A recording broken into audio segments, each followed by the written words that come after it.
this picture on your screen. You have never in all your born days seen this picture on your screen with a black defendant literally sitting with his defense lawyers and the judge. You've never seen that occur. But that was what we witnessed in the Kyle Rittenhouse trial. You sat there and watched as literally the defendant and his lawyers and the judge were all sitting together. This picture simply speaks volumes. It absolutely speaks volumes. It tells you everything you need to know. And it also brings to mind, where were the people outside of our sphere who were outraged when they saw this? No matter how you felt otherwise, doesn't this picture right here, doesn't this tell you, something ain't right? Something ain't right. Now, this picture, I showed it when I originally did my program, The New Rules of Self-Defense. So for those of you who go back to that program, you saw the new rules of self-defense. And in my program, The New Rules of Self-Defense, I showed you all this picture at the time. And this was a bellwether moment because you ain't never seen nothing like this. And I told everyone then, keep this energy. You will not be allowed to walk this backwards. You will not be allowed to revise this. You will not be allowed to edit this. You will not be allowed to go in another direction. When you sign off on this, it's just like with Sarah Palin and her daughter. When you signed off on it's okay to be a teenage single mom, you don't get to come back later and claim that that's some type of social ill or social issue. You don't get to do that. You already declared no problem. Perfectly fine. So you see in your idiotic, myopic, short-sighted pathology, what you ended up doing was you ended up giving away the whole damn farm for just one day. In the case of Sarah Palin, you lost everything with that. But in the case of Kyle Rittenhouse, you were leveraging and mortgaging away the future so that you could make a couple of steps one time. And you mortgaged away your whole future. You have lost the argument. You can't bring this up. You don't get to go back and say, wait now. You gave that away. Rittenhouse mattered to you so much that you were willing to sacrifice all of that. All of that. So you don't get to come back now and claim piety. You don't get to come back now and claim victimhood. You don't get to change the rules now. If these rules were appropriate for Kyle Rittenhouse, if it was no problem and no issue there, then it is no problem and no issue here. You just never thought that the day would come that you'd have to see that. That's the problem. Now, folks, we are not the ones who raised this as an issue. We're not the ones who did that. The bad guys, the alt-right, they're rearing their heads again. Trump is back in office, and the alt-right is, of course, doing what the alt-right does. They're weak, they're smarmy, they're slimy. And, of course, they have to be emboldened because they need somebody to protect them and run interference for them. So they have to be emboldened. And they thought that they were going to seize upon this because what they were looking for, y'all got to understand something. They, believe it or not, y'all, I told you that 2020 was a bellwether moment. They are still smarting about the L they took after George Floyd. People, this is stuck in their minds like a nail in your brain. they are still stuck on this. Still stuck on it. They're still angry. Don't worry, we're going to have Black Sigma give us a call here in a little bit. So put his information to the side. We're going to have him give us a call here in a little bit.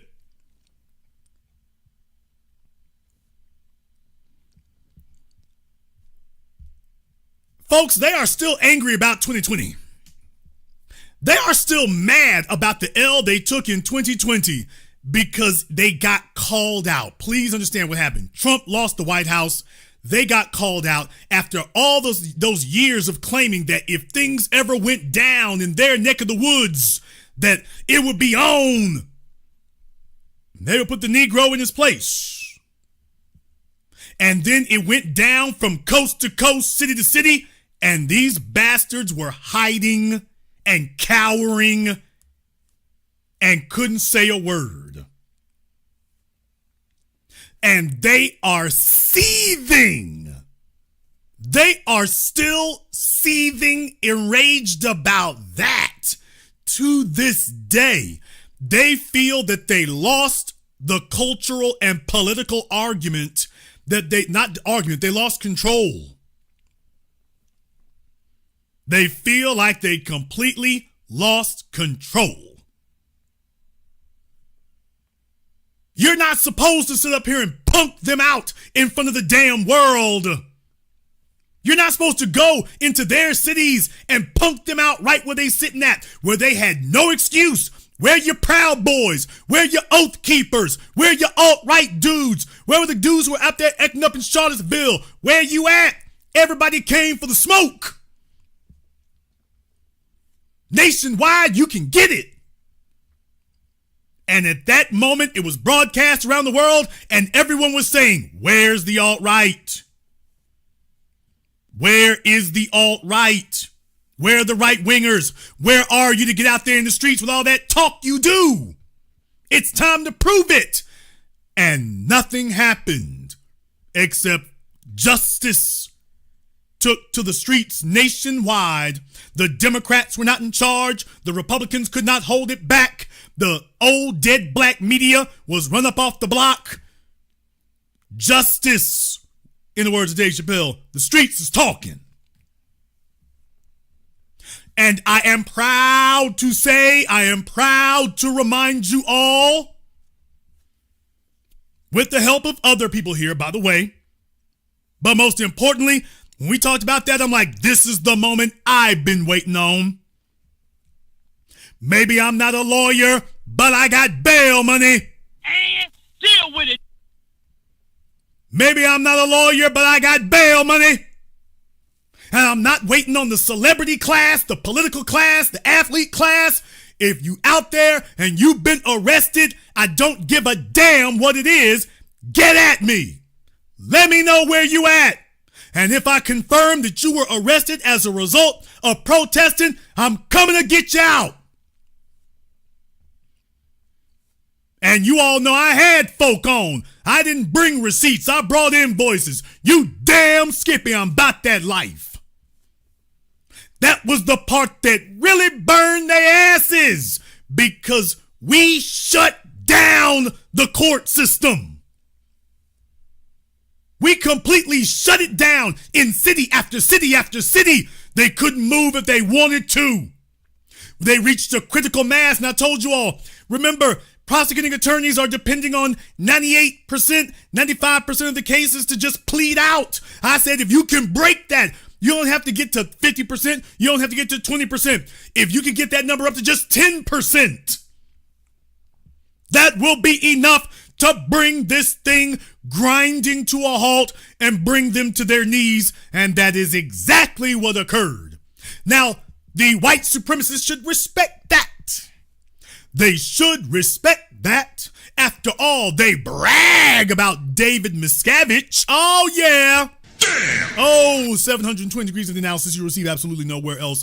They bragged about David Miscavige and the Church of Scientology and how they got the IRS to recognize them as a religion because they sued the IRS in each state. They have lawyers as members of their church, and I don't know how competent they are, but their legal strategy was to overwhelm the IRS, sue them in all 50 states, and the IRS cried uncle. Okay, well, you drop your suits and we go ahead and acknowledge you.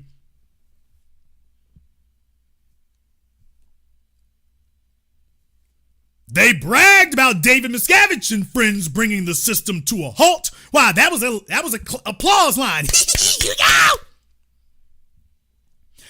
Brothers and sisters from around the world, they are still seething about the George Floyd uprisings because they were operating under the mistaken notion that we are the old niggas, that we were just going to march across the bridge and beg a political party to do something.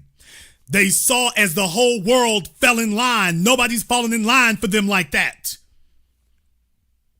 They saw that our definition of justice was everyone's definition of justice, and injustice took a L. Remember, it took a while before they went and arrested Derek Chauvin.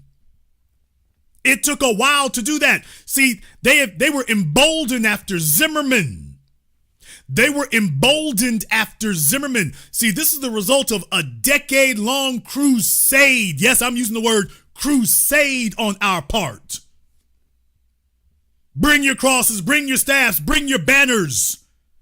This was a crusade ever since Trayvon Martin, Mike Brown, a crusade to turn back the tide of white supremacy because it had reached a critical tipping point. And remember what I taught you all, what the man said from the NRA, every victory fuels the next victory, and every defeat fuels the next defeat. So after George Zimmerman, they squeaked by on that one, and then after that, everything started going back the other way. They thought we were going to be loud for a minute and then go home. But I told them, this is a cultural change. We are different. This is our Emmett Till moment. We are never going to let this go. The fire next time, in the words of James Baldwin, the fire has been reignited. They had no idea that it was going to be a decade later, and we are still stomping. So what they realized is this wasn't a bunch of noisy Negroes in the streets on a crazy summer. This is the new normal. I said that a decade ago. This is the new normal, and now you got to deal with that. This is the new normal. They didn't expect that that's what it would be. They didn't think that this was going to become the new normal. And time went on, and we kept out there and kept at it. Then you started seeing police get indicted, what the media told you. Remember, MSNBC and NBC. Oh, yes, we remember you. CNN. Remember, a decade ago, they were telling us, it's so hard to prosecute police. You just can't do it. It's so hard. And I told y'all, the so-called white liberals are the same white supremacists as the so-called white conservatives. They are twin wings, liberal and conservative, twin wings on the bird of white supremacy. And your so-called left-wingers were telling you what you couldn't do with the police, and then we started doing it. Then you started seeing them get arrested. Then you started seeing them getting prosecuted. Then you started seeing them getting jailed. Case in point, remember Amber Geiger? They were out there defending her. Never forget that. The alt-right white supremacist internet media was defending her. Never forget that. They were defending her. They were defending her walking into a man's apartment and gunning him down.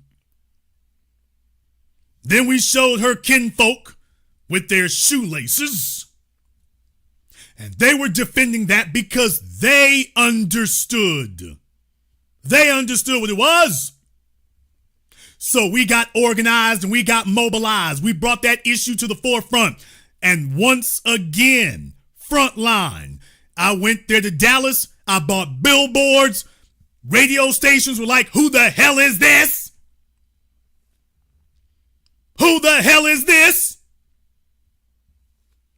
Next thing you know, the media narrative began to change. And I was one of the lone voices that told folk, oh, she's going to get convicted. Folks were denying it. They were saying, I think they're going to let her off. I said, oh, she's going to get convicted. She's going to get convicted and she's going to prison. That was what I said. And that is exactly the way it came down. Folks, that was another bellwether moment for the alt-right, for the white supremacist media. That was another bellwether moment for them. Hell no, it ain't supposed to happen like that. We're supposed to be able to kill you Negroes anytime, any place, anywhere, and it's justified no matter what we do. Every white person is deputized to harm any black person, and that's the way it is. That has been the founding of the nation and the culture that they have repeated. That everything is about being able to harm black people with impunity. And when they recognize that someone penalizes them for doing that, that's when they say, okay, we got to do something here. Because every defeat fuels the next defeat. The idea that a black person, especially a black child, is able to defend themselves. We can't allow that to become a precedent because precedents catch on. And that is why when they witnessed this, even though none of us really knew that this had even happened, they were just so ultra sensitive to it because they were like, we'll be damned. Let's be clear, folks. Trump did not win by a landslide. That's a lie. You can see it from the damn numbers. You got a couple 100,000 votes. Congratulations. You didn't get your ass whooped as bad as last time, but not a landslide, dude. Well, we moved more districts toward Republican. That's not a landslide. That's an average median shift for one election. That's not a landslide. Please stop the lying. When you have to lie this big, that exposes how weak you are. And they understand how weak they are because they understand that he got elected in 2016 and because of his erratic, unstable behavior, got his ass kicked out 4 years later. And they understand that that's the direction we're gonna go in again. By the way, I said that also before. I said that before. So when you see this situation here, they're still seething off of it because that was a level of cultural power. Here's the thing that they're really upset about. They keep bringing up the same damn thing.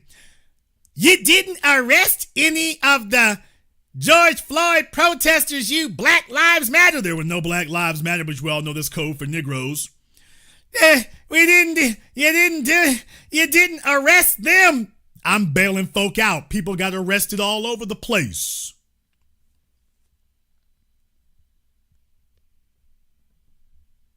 That's all over the place. When they saw that, they were seething. They were absolutely seething when they saw that. That's not supposed to happen. When they went out there on January 6th and immediately got their asses arrested, they're like, I'll be damned. Negroes are in the streets and ain't nobody saying nothing. They're not arresting. What they really mean is they're not gunning us down. They were looking for us to get gunned down in the streets, and they didn't get footage of that. And then they came up on January 6th, and then they rounded all of them up and frog marched them through court. Oh, that was humiliation, people. That was humiliation. It was a complete and utter refutation of white supremacy and the alt-right. And they couldn't stand it. In the chat room, let's go ahead and get Alex Bleeping Jones to go ahead and give us a call up here on Zoom. The link is at the top of the chat room. So glad you have so much to say. Time for you to go ahead and say it to the host. So glad you have so much to say. Time for you to say it to the host. Black Sigma, you need to go ahead and hit the Zoom link there as well. You will not be allowed to comment in the chat room anymore until after you've done that. So glad you all have had so much to say. So glad you had so much to input here. Now it's time for you to say it directly to the host. So glad you've taken it upon yourself to do that. I don't want anybody else except those two calling in right now. Those are the only two we want to have come up in here. But since they've had so much to say, and we wouldn't want to leave them unable to speak on that, we want to go ahead and let them call me up. Those are the only two we're going to have. So if it's anybody else on Zoom, it ain't your moment yet. It's not your moment yet. So anybody else on Zoom, this is not your time. We're clearing the board only for Black Sigma and Alex Bleepin Jones, just the two of them. See, this is the kind of thing they hate. In the alt-right media, they sit there like Hitler giving the lecture and whatnot. Nobody gets to walk in there and debunk it. If you have a disagreement here, you got some opposing view, you want to try to justify this other stuff, oh, we move you to the front of the line. Oh, you get moved to the front of the line. Absolutely no waiting. And then watch them fold like laundry. Watch them fold like laundry. Understand something. They know they're lying and they know they're liars. It's all about speaking in code. They're lying because everybody, you get it now. Wink, wink. We get it. That's what it's supposed to be. Okay, over here on Zoom, who is Gadal? Whoever Gadal is. Make sure you have your camera and your microphone turned on. By the way, if you're on Zoom, nobody else will see you except for me, but just to make sure we don't have any trolling issues. Make sure you have your camera and your microphone turned on. Just make sure we don't have any trolling issues.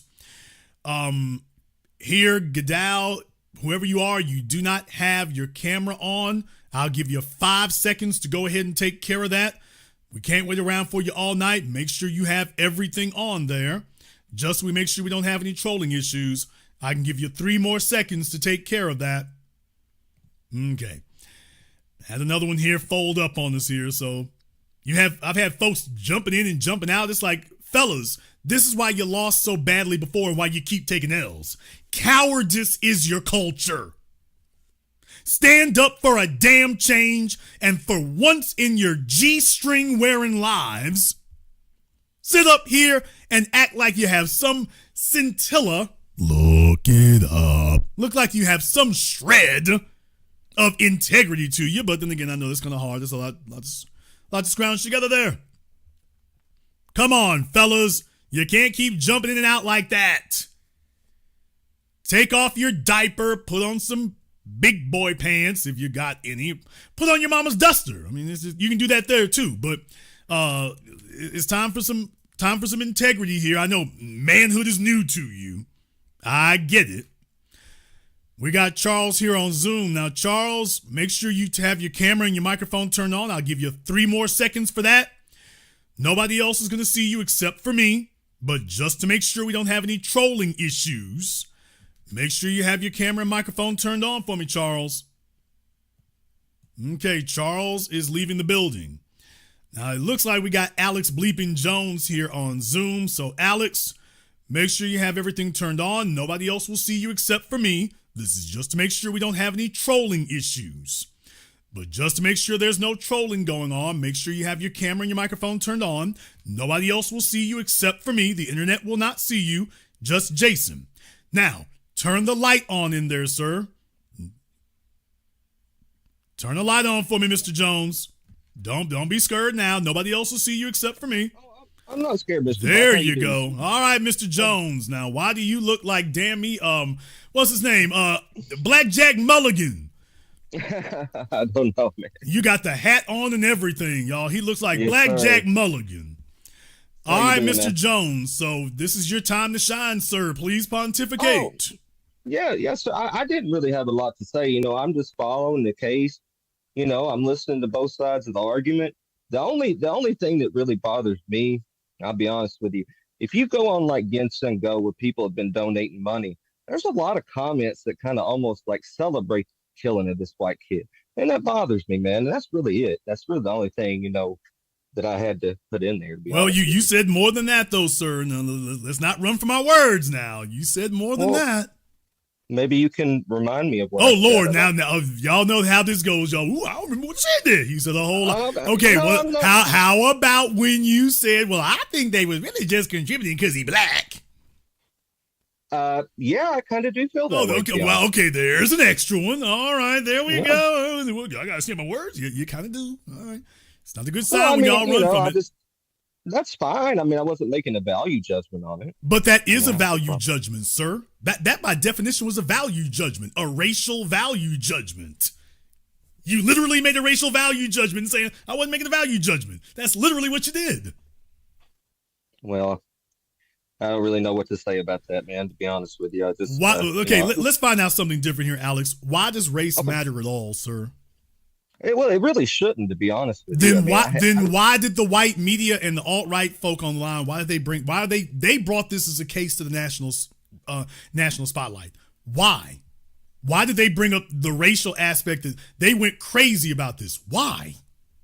No, you're right. That's a good question. I don't have an answer for it, to be honest with you. Alex, you got the hat on there. What state are you in? I'm in Tennessee. Okay, Tennessee. Yes, sir. Davidson County? Rutherford County. Okay. Rural? Yeah, semi. Okay. All right. That's fine. Yeah, semi. Because in Tennessee now, if it's not Memphis, Knoxville, or Davidson, he's in a quiet neighborhood, so that's perfectly fine. Now, Alex, here's the thing here. What do you actually know about the case? Well, I mean, I know that the kid, he went so Karmelo went over to the tent for the other school, and I know that he was asked to leave. To be honest with you, I don't even know for sure if they put hands on him or not. To be honest with you, they said they did. I don't. They said they did. His brother Hunter confirmed. Yeah, they did. Okay. And the reason I believe that Hunter conceded that so quickly is because there's video of the incident.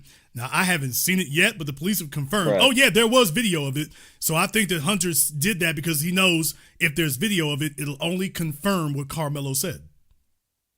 Yeah, no, that'll be interesting to see, and I can't wait to see that. To be honest with you, I mean, I don't have, I'm waiting for the facts. You know what I mean? I'm not going to say should this kid go to jail, yes or no for sure, because I'm waiting to see all the facts, and we don't have all the facts. So exactly. So when Megyn Kelly and Tim Pool and Charlie Kirk and the other white supremacists jump up at the beginning when nobody was talking about this case and immediately racialize it and talk about if the races were reversed, that was the only reason they brought this up. They didn't even, he had already been arrested. So first of all, if the races were reversed, Austin would still be walking around out here. And we'd had to be taken to the streets to get him arrested. So that was what happened if the races were reversed, because that's what routinely occurs. They jumped on this and racialized it from the very beginning, before we even were aware of it. They're the ones who did that. So that's the first issue right there. We didn't racialize it. They did, and we're like, what the hell? We don't even, they didn't even know. We're talking about they did this within 48 hours. They had no information, none, except one kid stabbed another kid. That's all they knew. Now, let me go ahead and deal with what you just said there. Well, what I know is that he was standing at the tent and they asked him to leave. Problem, Alex. Who asked him to leave? I believe that was the kid that was killed, right? Thank you. Him and his brother and probably some others. And my point is, wait a minute, who are they to be acting like that? Why, if they had an issue, why didn't they go get the adults? No, I get that. I totally get that. Brake pedal. Alex, no. Can I get an answer to that one? I don't know if you got kids or not. You look like you do. You look like you got a farm full of kids. I don't actually, to be honest with you. Really? No. How old are you, Alex? I'm 43. Oh, are you problems? So I never.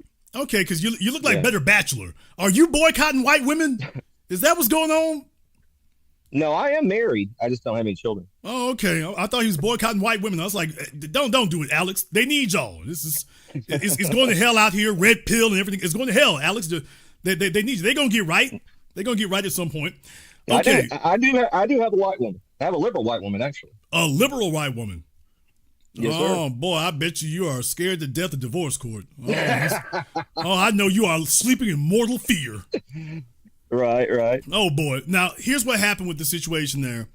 First of all, why didn't they go get an adult? This is another student. He might be from those school, but you all are minors. This is another high schooler. Why didn't they go get another adult? Isn't that supposed to be protocol? When you and me were in school, would we have sat up here and tried to grab somebody from another school and yank them out by their hair by ourselves? Or would you go get an adult? They're right there. Oh no, I agree with you. I don't think he should have put his hands on him or anything. But remember being in school. I mean, the machismo, young man kind of thing, where you're like, hey, this is our place or whatever, and you need to leave. I mean, I understand all that, but he shouldn't have put his hands on him. Right, and there's my thing about it there is that the fact that no adults apparently were involved is proof that that wasn't any school rule or school policy that Karmelo couldn't be there. These were these two fellas who may have been bullying him before, based on evidence that's coming out. They may have been bullying him before, and they decided to keep doing it. Right. So this wasn't the school or a rule. This was them two saying, we gonna make our own rules, and then we're going to enforce them. At that point right there, we're in a different territory. We're in a different space now when that happens. And they were so dogged and determined to do it that they're putting their hands on them. Now, you don't have kids, Alex, but fantasize with me for a moment. I'm sure you got nieces and nephews. I hope you got nieces and nephews. I have one. Alex, bro, what's going on with this bloodline, man? Hey, man, it's a small family, man. I don't talk to my brother, man. We kind of fell out a long time ago, but he does have a kid. Okay, but what about the population rate, dude? I know, man. It's a You're thing, not holding up your end of the bargain. Come on, man. I know, man. How are you gonna make these people more secure when you all are not having the replenishment rate we need to, man? I don't worry about the replenishment rate or the race. I worry more about the value systems of the society as a whole. Okay, well, that's a great place to start, but I'm just saying you're making a lot of folk nervous out here, man. You're making a lot of them nervous. They're like, hey, dude, he's married, and he's like, damn them kids. Really? Okay, well, if you fantasize with me for a minute. You got a dog, don't you? You got a dog. I guarantee you have a dog now. I do have. I had to have several dogs, yeah. I'm about to say he got a bunch of dogs. Okay, imagine it was your dog, Alex, because we know how white folk are about dogs. No offense. Imagine it's your dog, Alex. Now, if somebody was pointing a knife at your... I lost you, Mr. Black. No, you just outside dancing around. Alex, if somebody was pointing a knife at your dog, what would you think? Alex's bars all went red. I still got him here on Zoom, but he is out there in the boonies. Oh, Alex was there. Try calling back in, Alex. Okay, I'm working on, asking. There you go. Unmute yourself, Alex. Sorry about that. My internet, I don't know. Okay, Alex. Imagine with me right now that somebody pulled a knife on your dog. Oh, I'd be pissed. Thank you. Finally, we found something that they can relate to. I got to write this one down. Alex, now, that's how you would feel if somebody pulled a knife on your dog. Now, imagine somebody threatening your daughter. Get out from under our tent. It's raining. By the way, it was raining that day. Get out from under our tent, or we're going to grab you and throw you out. And then they get up and put hands on your daughter, Alex. What do you say to your daughter? Well, turn the other cheek, be peaceful. Think about that for a few moments, because Alex, you said you got health issues. I'm not going to delve into that. I'm not going to ask about that.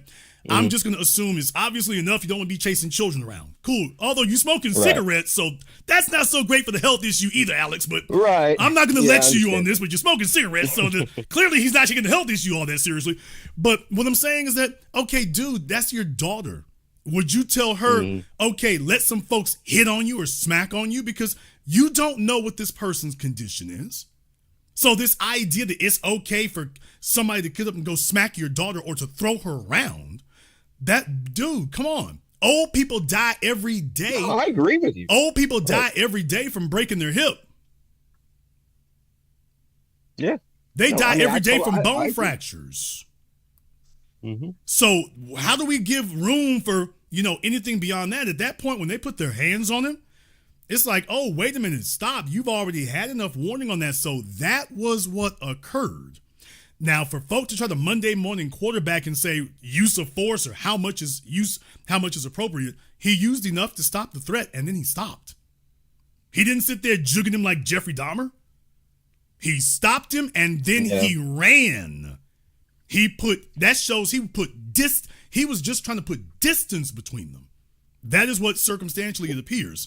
So what I'm saying is that when that's the information coming out now. The more information we get coming out, the more it says, why did these folks jump on this to beginning to racialize it? And I think that is what is contributing to the stuff that you were seeing there.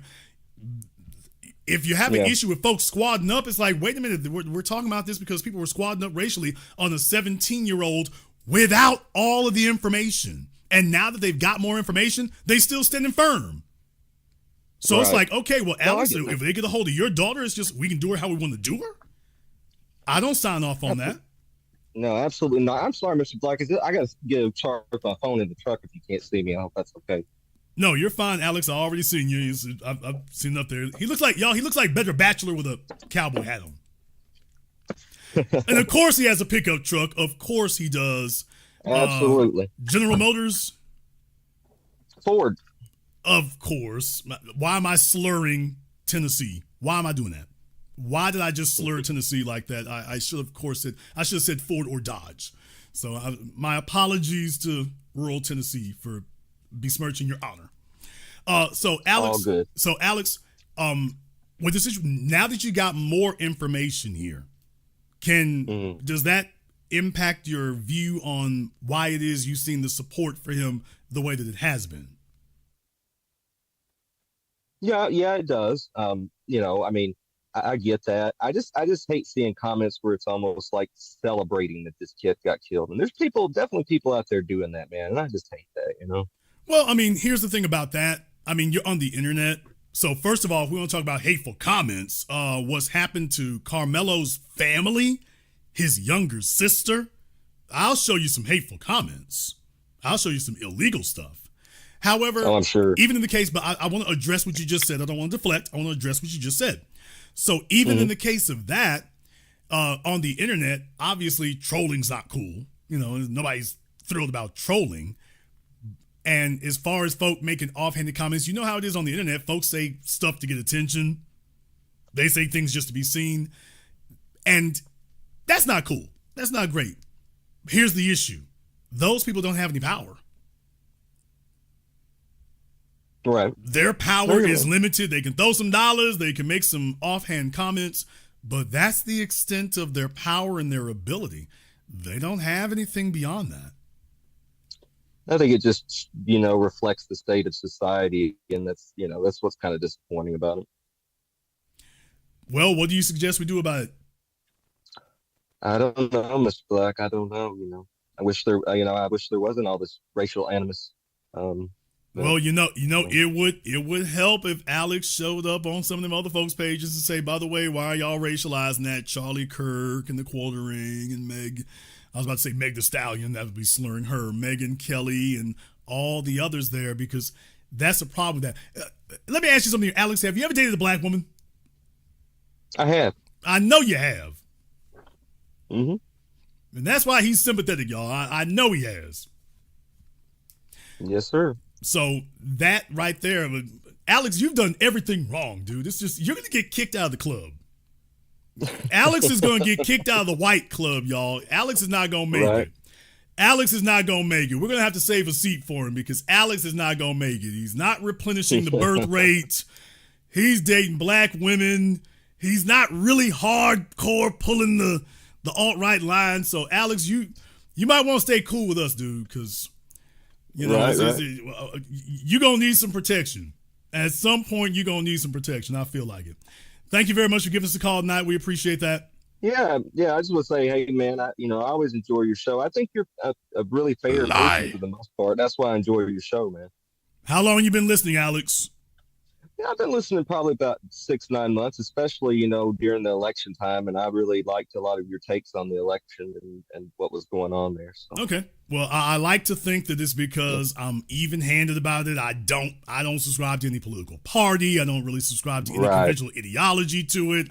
I think they're all bastards to a certain degree, but I'm not totally cynical about it.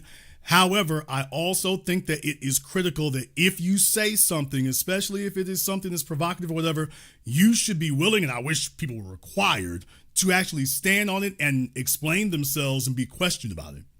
So if nothing else, I hope I've shown that this is a forum where if anybody's got an issue with that, we don't just throw stuff out there like trolls. If we say something, we'll stand on it, we'll explain it, and it won't just be a bunch of hyperbole. We'll give you logic and facts. We're speaking from that standpoint. And from there, we've had a fair hearing. Thank you very much for giving us a call, Alex. We appreciate that. Yeah, y'all, Alex is messing up 8 ways from Sundays. Oh, he got the cowboy hat and this thing. I dated a black woman. Y'all know who that is. It's Wilhelmina. What? Alex had a Wilhelmina. We all know that chick. We all know her. We all know Wilhelmina. So she gave Alex fits. Oh, that was the one he remembers nicely. It's just like, oh, he remembered Wilhelmina. She was cooperating, but it's like, I'll be damned. He gave into the pressure. He gave into the pressure.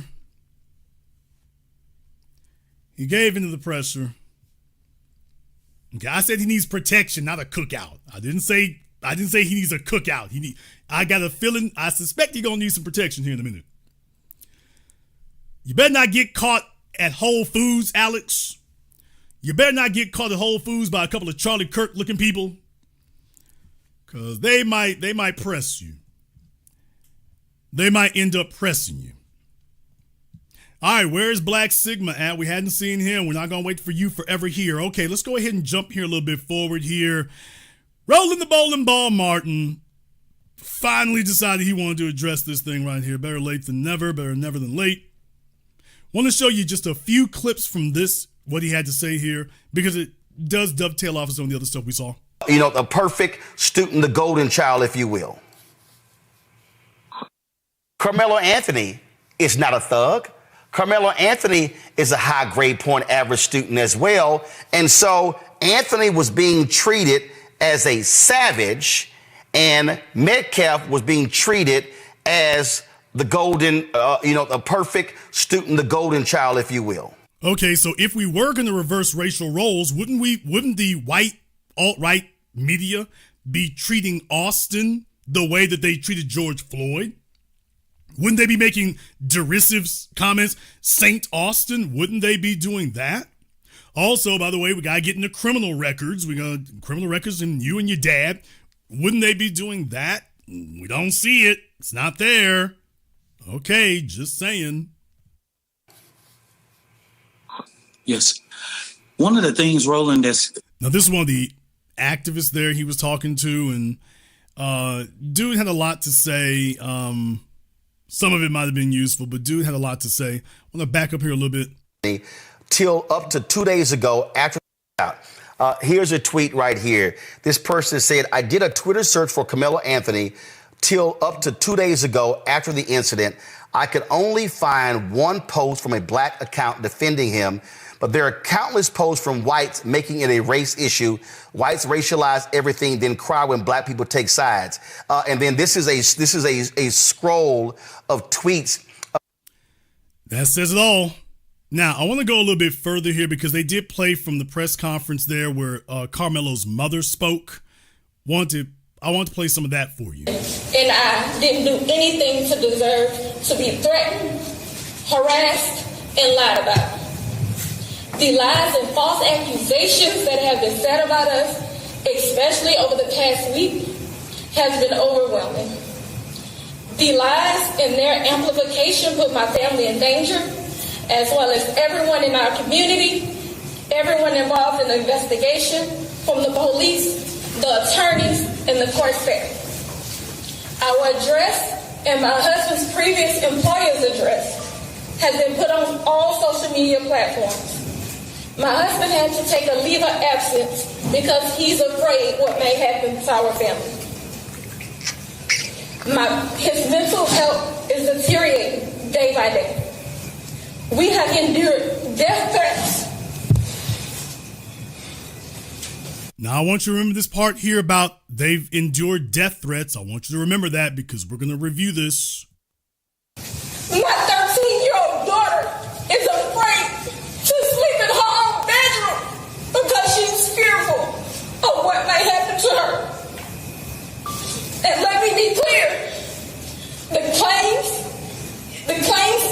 that were used about the public donation to buy a home or anything else are completely false. We have not received a single dime from the Give, Send, Go fundraiser. So the folks who were saying that they took money from Give, Send, Go and paid for a house and paid for cars, wonder if we can get together to sue them for defamation. And the co-founder has stated that clearly. In reality, we were just notified yesterday that we could begin to withdraw funds. And it still takes several days to receive those funds once the request is made. I don't know why we are being targeted and discriminated against before a fair trial. Our son deserves the same rights under the law that everyone is afforded to. Now, let me remind you, she did say my husband. She said me and my husband. Now, I have to go back and remind you of something here. Remember this? Element to this that must be mentioned, and that is that the assailant was black and the victim was white. And one thing that's very obvious to all of us is if the races were reversed, you wouldn't just be hearing about this on this show and a handful of others. It would be blanketing the national airwaves coast to coast. Well, you got what you wanted, Megan Ku Klux Kelly. You got what you wanted. But remember this jackalope here, because she's very good for bringing her white supremacist friends on. Your thoughts, Michael? The fact that you even have to walk on eggshells to state this obvious fact about the case shows you, in no small part, how we got to this place in the first place. It's just a horrible story. What amazing grace from this boy's father, who says, I already forgive him, which is to say, vengeance is mine, says based on what he did at their press conference, that's now called into question. the Lord, and I will repay. Their foot shall slide in due time. That is not to say that the boy should not be arrested, prosecuted, imprisoned for life at least, if not more. Keep dreaming, soggy soy boy jackass. Keep dreaming. And, the very fact that has not happened is part of how we got here in the first place. He was already arrested, folks. He was, by the way, this is how psychotic they are. He was already arrested. He needs to be arrested, tried, convicted, drawn, and quartered. It's only been a few days, so he should go straight from arrest to drawn and quartering in a couple of days? What kind of alt-right fantasy world are you people living in? And how sick and psycho are you? This question, how was this boy raised? Well, you're not allowed to ask that question. When specifically from the racial angle, which the establishment media will not speak about. They probably won't speak about the case because of the races of the perpetrator, the alleged perpetrator, and the victim. One is said that we cannot ask how we got to a place where 70% plus of black children in the United States are born out of wedlock. We're not allowed to ask that. That's politically incorrect. It's none of your business. Remember, she's a married woman. She just said her husband. She's a married woman. So the white supremacists were just making every racial stereotype. You're wrong as hell. Folks, they didn't, with all of their doxing of these people, they didn't even check to see. So what they're telling you is this is how vicious their racism is. They're just resorting to stereotypes. They didn't confirm a damn thing. Remember, I played this a couple of weeks ago for you all. He didn't confirm anything. He just, single mother. I mean, went straight there. By the way, is Megan going to bring this ass hat back and say, by the way, dude, why don't you go ahead and let everybody know how competent you are to speak on things? But no, because this is what a hate crime looks like right here. We don't need no evidence. We're white and we say so. Damn evidence. Who needs facts? If we say you're guilty, you're guilty. And you're not guilty of stabbing somebody, you're guilty of being black. That's they're letting you know. The issue is you're black. And right then, that's what I'm saying. We have to see about what the defamation laws say about these things, or definitely the terrorism laws say about these kind of things. Might want to consult that. I wish we had a black legal class to deal with this, to see what the terrorism laws and threatening laws would be here. But I just want to remind you all that Megan Ku Klux Kelly brought on yet another Rich Lowry type white supremacist dude, and he immediately makes a straight ass of himself. Makes a straight ass of himself right out of the gate. I played this a couple of weeks ago just so we could follow up. Oh, I ain't never forgot. Hey, dude, you gonna come back and clean this up? Are you gonna come back and admit to people your racial tendencies and your racist ways? Because, dude, you vomited all over yourself right here. It's all laid out for everyone to see. You gonna come back and clean this up, bud? Hey, buddy. Gonna come back and clean this up? I mean, you got caught with your drawers down, so you want to pick those up, or are you campaigning? What's it gonna be? So Megan Ku Klux Kelly is not looking very great for her over there. Not looking very great at all. And then you have this white supremacist sludge, the quartering that, once again, YouTube boosts these channels. They boost them across the board because the fellows who work in IT and the algorithm at these places, this is what they promote. They make sure that it's signal boosted as much as possible. They want followings in the millions, even though they are repetitive across channels. They want to make sure they boost as many of these voices as possible because that's the thing.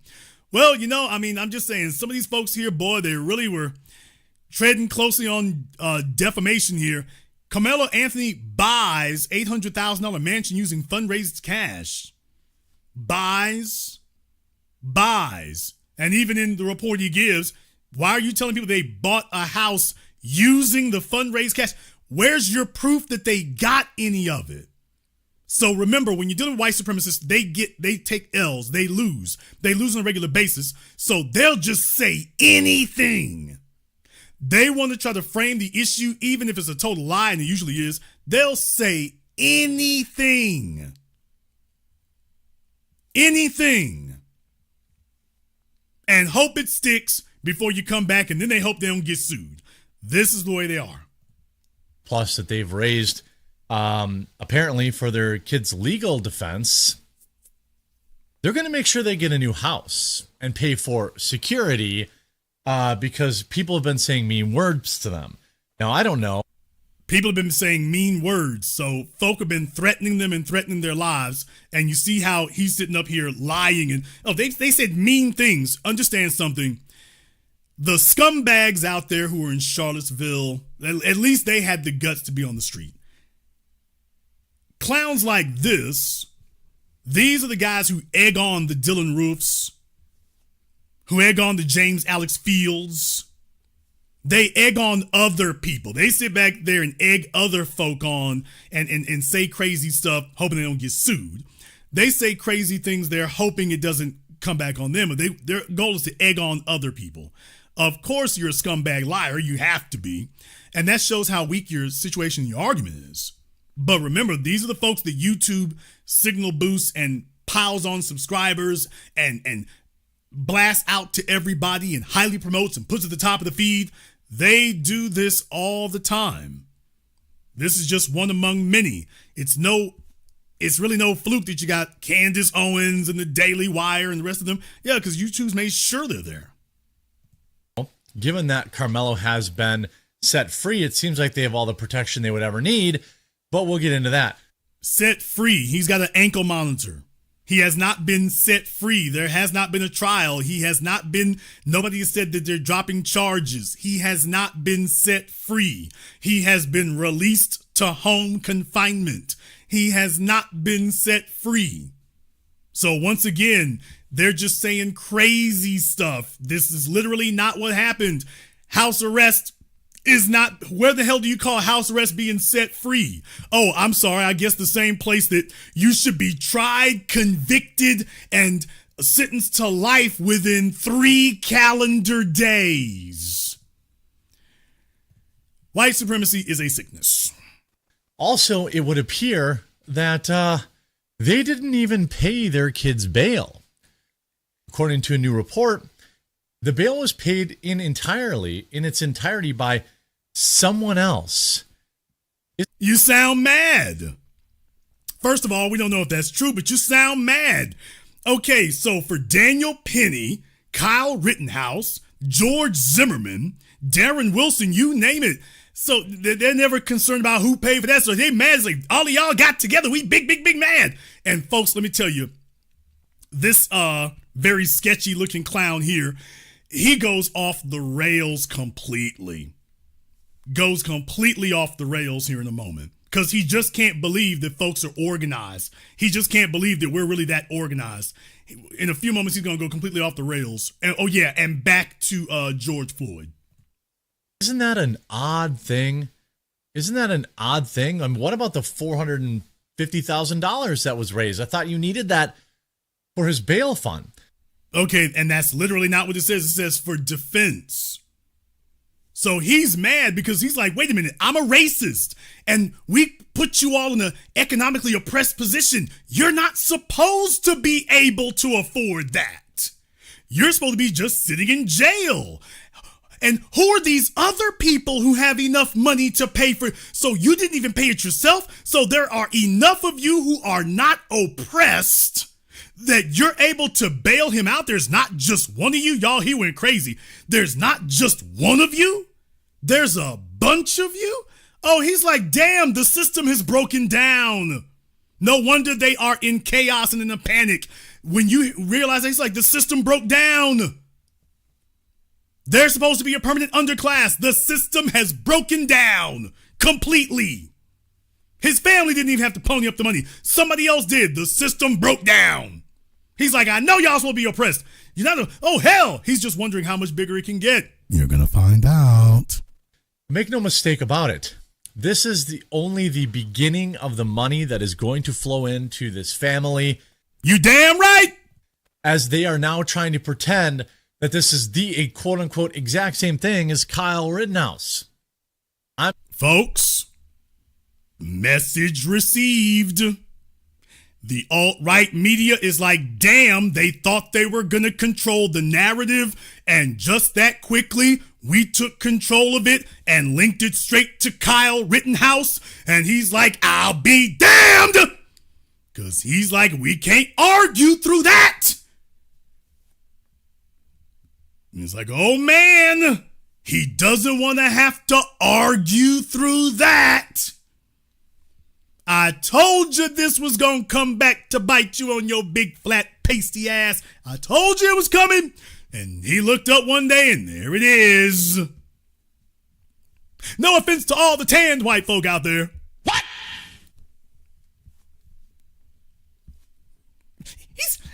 Was that racial? No. To spray on tan people, no offense to you. Do what you do. So yeah, he's big mad. Oh, he's big mad. Where y'all getting all this money? Where y'all getting all this money? And this is only going to get bigger. And they're comparing this to Kyle Rittenhouse. Folks, that's not Roland the Bowling Ball Martin. That's not Angela Rye and the LGBT media. That ain't them. That came from us. That came from the grassroots. And despite having millions of followers in the alt-right white supremacist internet media, they are conceding that we have successfully framed the issue. And that they were desperately hoping that if they got out first and got out lying as much as possible, that they would be able to steer it, and just that quickly it got away from them. Yeah, you're just that weak. Trump back in the White House, and you're no stronger. Trump's back in the White House, but you're as weak as you've always been. As a matter of fact, you're more weak, and they are scared to death. Let me explain something to y'all. They cannot afford to lose this case now. You crashed all the way out. Megan Ku Klux Kelly, you crashed all the way out. Y'all can't afford to lose this case now. You went too far. You jumped out the window too quickly. If you lose this case, then this is an epic L that you will not recover from because you went in too damn deep. You were stomping too damn hard. You made this too much of your cause celebrity. You can't lose now. You put all your chips on this. You can't lose now. You can't take an L here. You can't. Loaded Wrench 14. Let me get Loaded Wrench 14 on Zoom. To my mods, get Loaded Wrench up here on Zoom. You got 2 minutes to be on Zoom. Loaded Wrench, so glad you're speaking up. So glad you have so much to say. So let's get Loaded Wrench up here on Zoom. Let him know we got 2 minutes to be on Zoom. So glad you have so much to say. We can't wait for you to pontificate further. I'm not kidding you. I've got a second video later today. This is only the beginning of the money that is going to flow into this family as they are now trying to pretend that this is the quote unquote exact same thing as Kyle Rittenhouse. I'm not kidding you. I've got a second video later today about the judge and about their new lawyer and about his braggadocious selfies. That's insane. Now, folks, once again, if you look on your screen, this was the judge in the Kyle Rittenhouse case. This is the judge there. Please remember, the slimy, geektified alt-right here didn't have anything to say about this. You want to talk about a judge worthy of contempt, a judge who is guilty of malpractice and misbehavior? You want to talk about that? Because if this were Karmelo Anthony and Judge Schrader over here with Karmelo Anthony literally looking over his shoulder, can you imagine the national epidemic of aneurysms that would be suffered nationally? If this picture was just Karmelo Anthony leaned over the shoulder of the judge, what would they be saying to that? Well, why weren't you saying this then? And of course, when you're concerned because you think you're in a race war, and that's why you're mad about George Floyd, because like, damn, we took the L in the race war. Let's get into this story. Huge shout out to everyone who's picked up their Coffee Brand Coffee Mother's Day gift box. That's another thing. Maybe we need to call Amazon and let them know, by the way, these are some of the folk on your website here. Might want to let them know these are some of the folk on your website. To Meta PCs. Remember, they got an alt-right infrastructure all the way around. Now, this statement up here is false. So if we had a proper black legal apparatus, we'd be suing them for defamation. Because this statement here is flat out false. Now, when you jump out the window and you're so determined to try to jury-rig some racial hatred that you start saying patently false things, claiming that they spent their legal defense fund on a brand new house. Now, that's not an opinion. That's not an opinion, and that's not a polemic. You're making a specific characterization and a specific accusation. Now, that's not opinion. You are saying that they did that. You're stating that as if it's a fact. So that really opens you up to defamation. It really, really does. It could possibly open you up to tampering with the trial, as a matter of fact. But this opens you up to defamation. Now, I wonder if they were told by some counsel that renting a $800,000 house would be better because the victim's family could not reclaim that money as an asset. You know, if they bought the house, right? Let's say this trial goes completely like I expect it to, and this kid's going to walk, okay? There's still going to be a wrongful death suit that they will lose. And if they own the house, they will lose the house. It becomes an asset. So I am sure someone. These alt-right dudes, these white supremacists are always expressing their fantasies, their persecution fantasies. First of all, if he wins the criminal case, it's very unlikely you can win anything else beyond that if he proves it was self-defense. So there's that. But they're just wishing and hoping. They're so addicted to "I'm white and I say so" that they just, if I say it, it'll happen. This is what happens when you have intellectually spoiled brats. If I just say something crazy, the rest of the world will just roll with it. Told them, hey, don't be buying anything right now. Lease everything so the victim's family cannot get any restitution. Okay, they didn't buy anything, but then again, he should know better than that.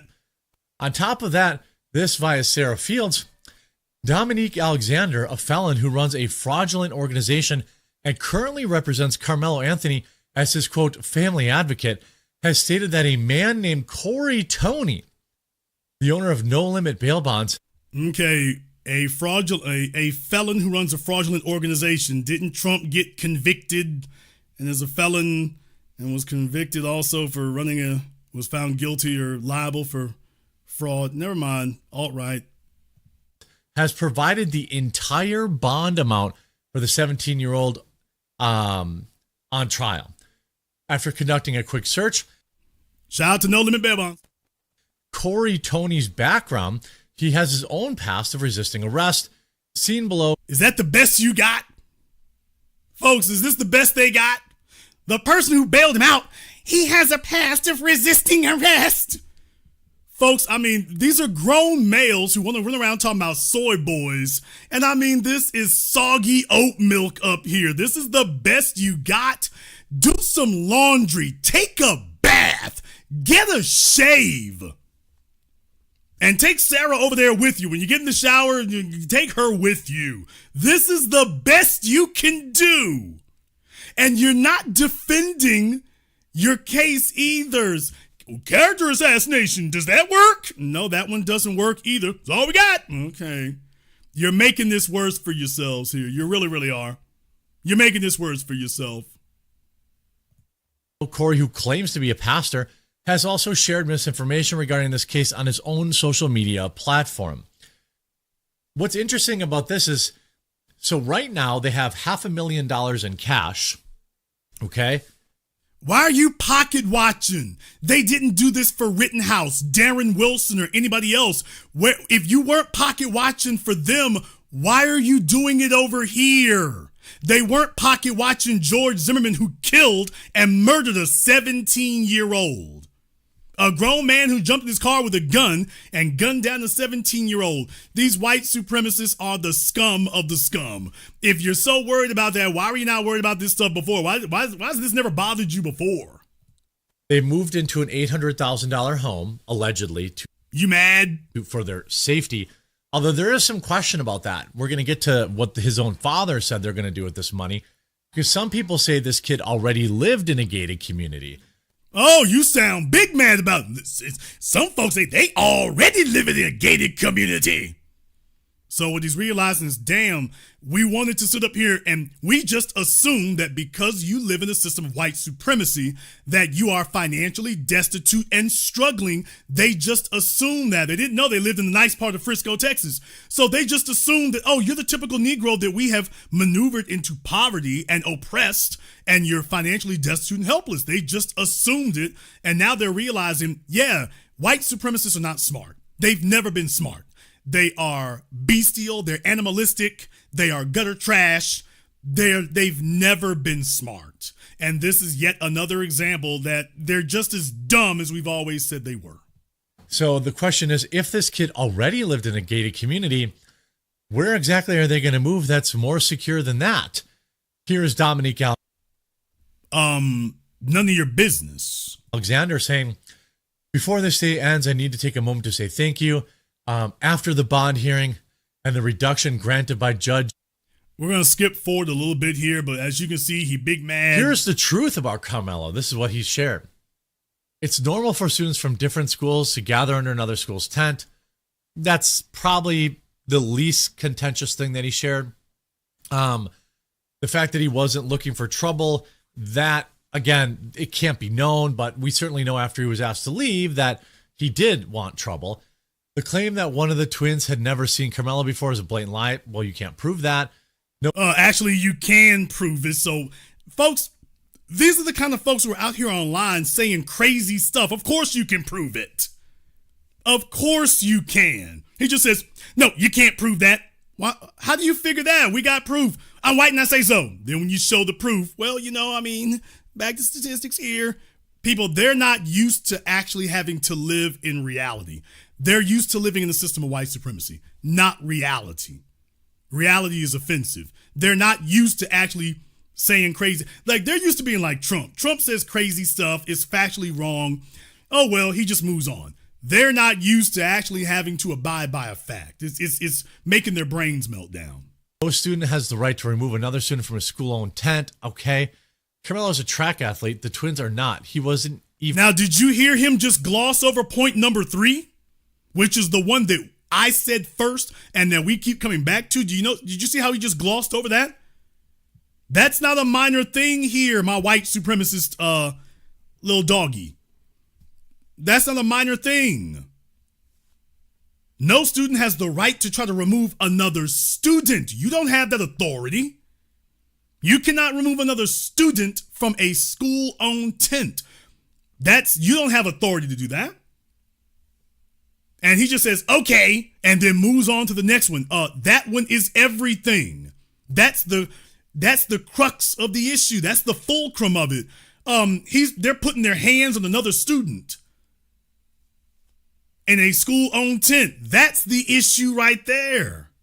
Everything pivots on that. And he just said, okay, and then moved on, which shows you they can't defend this. That's why they're worried and angry to hell that we brought up Kyle Rittenhouse. And when you come up with the actual facts of the case, he can't defend it. He just says, oh, well, moving on. So they think everything's supposed to be like Judge Schrader. They think everything's supposed to be, I'm white and I say so. Karmelo's a track athlete. The twins are not. He wasn't even expecting to see them there. What? Literally what? The fact that this guy has a prior conviction. Now, did you see? All he said was, what? What? You thought that he was going to say something to refute it. That's what you thought he was going to do. You thought he was going to say something to refute it. And he doesn't say anything. He just, what? I told y'all, he glitched. He just glitched out. What? Okay, if you're going to say stupid things, dude, if you're going to glitch out, refute what he said. Just refute what he said. It's that simple. It's really not that hard. Oh, I'm sorry. It is hard when you got no leg to stand on.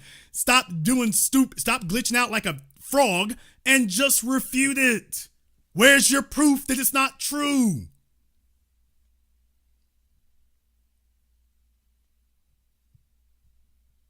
So there's the issue you have there. So they're just glitching the hell out. It's going terrible for them. He wasn't even expecting to see them there. What? Glitch. What? Glitch. Literally what? Glitch. The fact that this guy has a prior conviction, I don't think really changes anything. I mean, it is what it is. We can, of course, look at the summary of events. Trespass to another team's tent. Folks, you can't trespass at a track meet. There were several different schools there. That's not trespassing. This is how clinically insane they are. Oh, we say it's a crime now. That's not trespassing.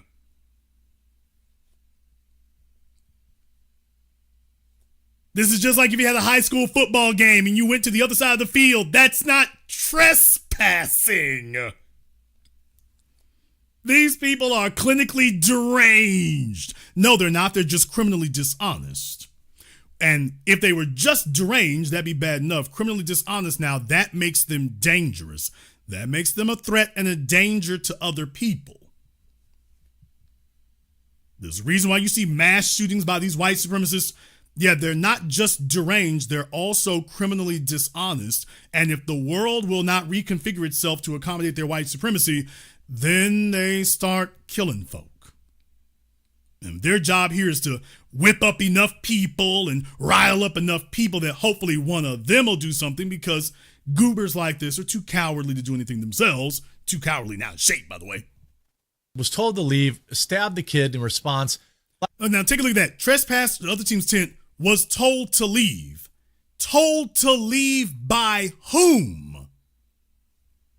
Please understand, the white supremacists, they're saying these things and completely with no justification. Trespassed, there was no trespassing. Was told to leave. Told to leave by whom? Who told him to leave? Well, Austin and his brother did. Who are they to tell him to anything? They're students. They're high school students just like he is. Who are they to tell him anything? Well, they're white. Okay. Which is what Megyn Kelly and friends jumped to. So, Megyn, keep that energy. You're saying that their authority to sit up here and say that is justified. You say it's justified.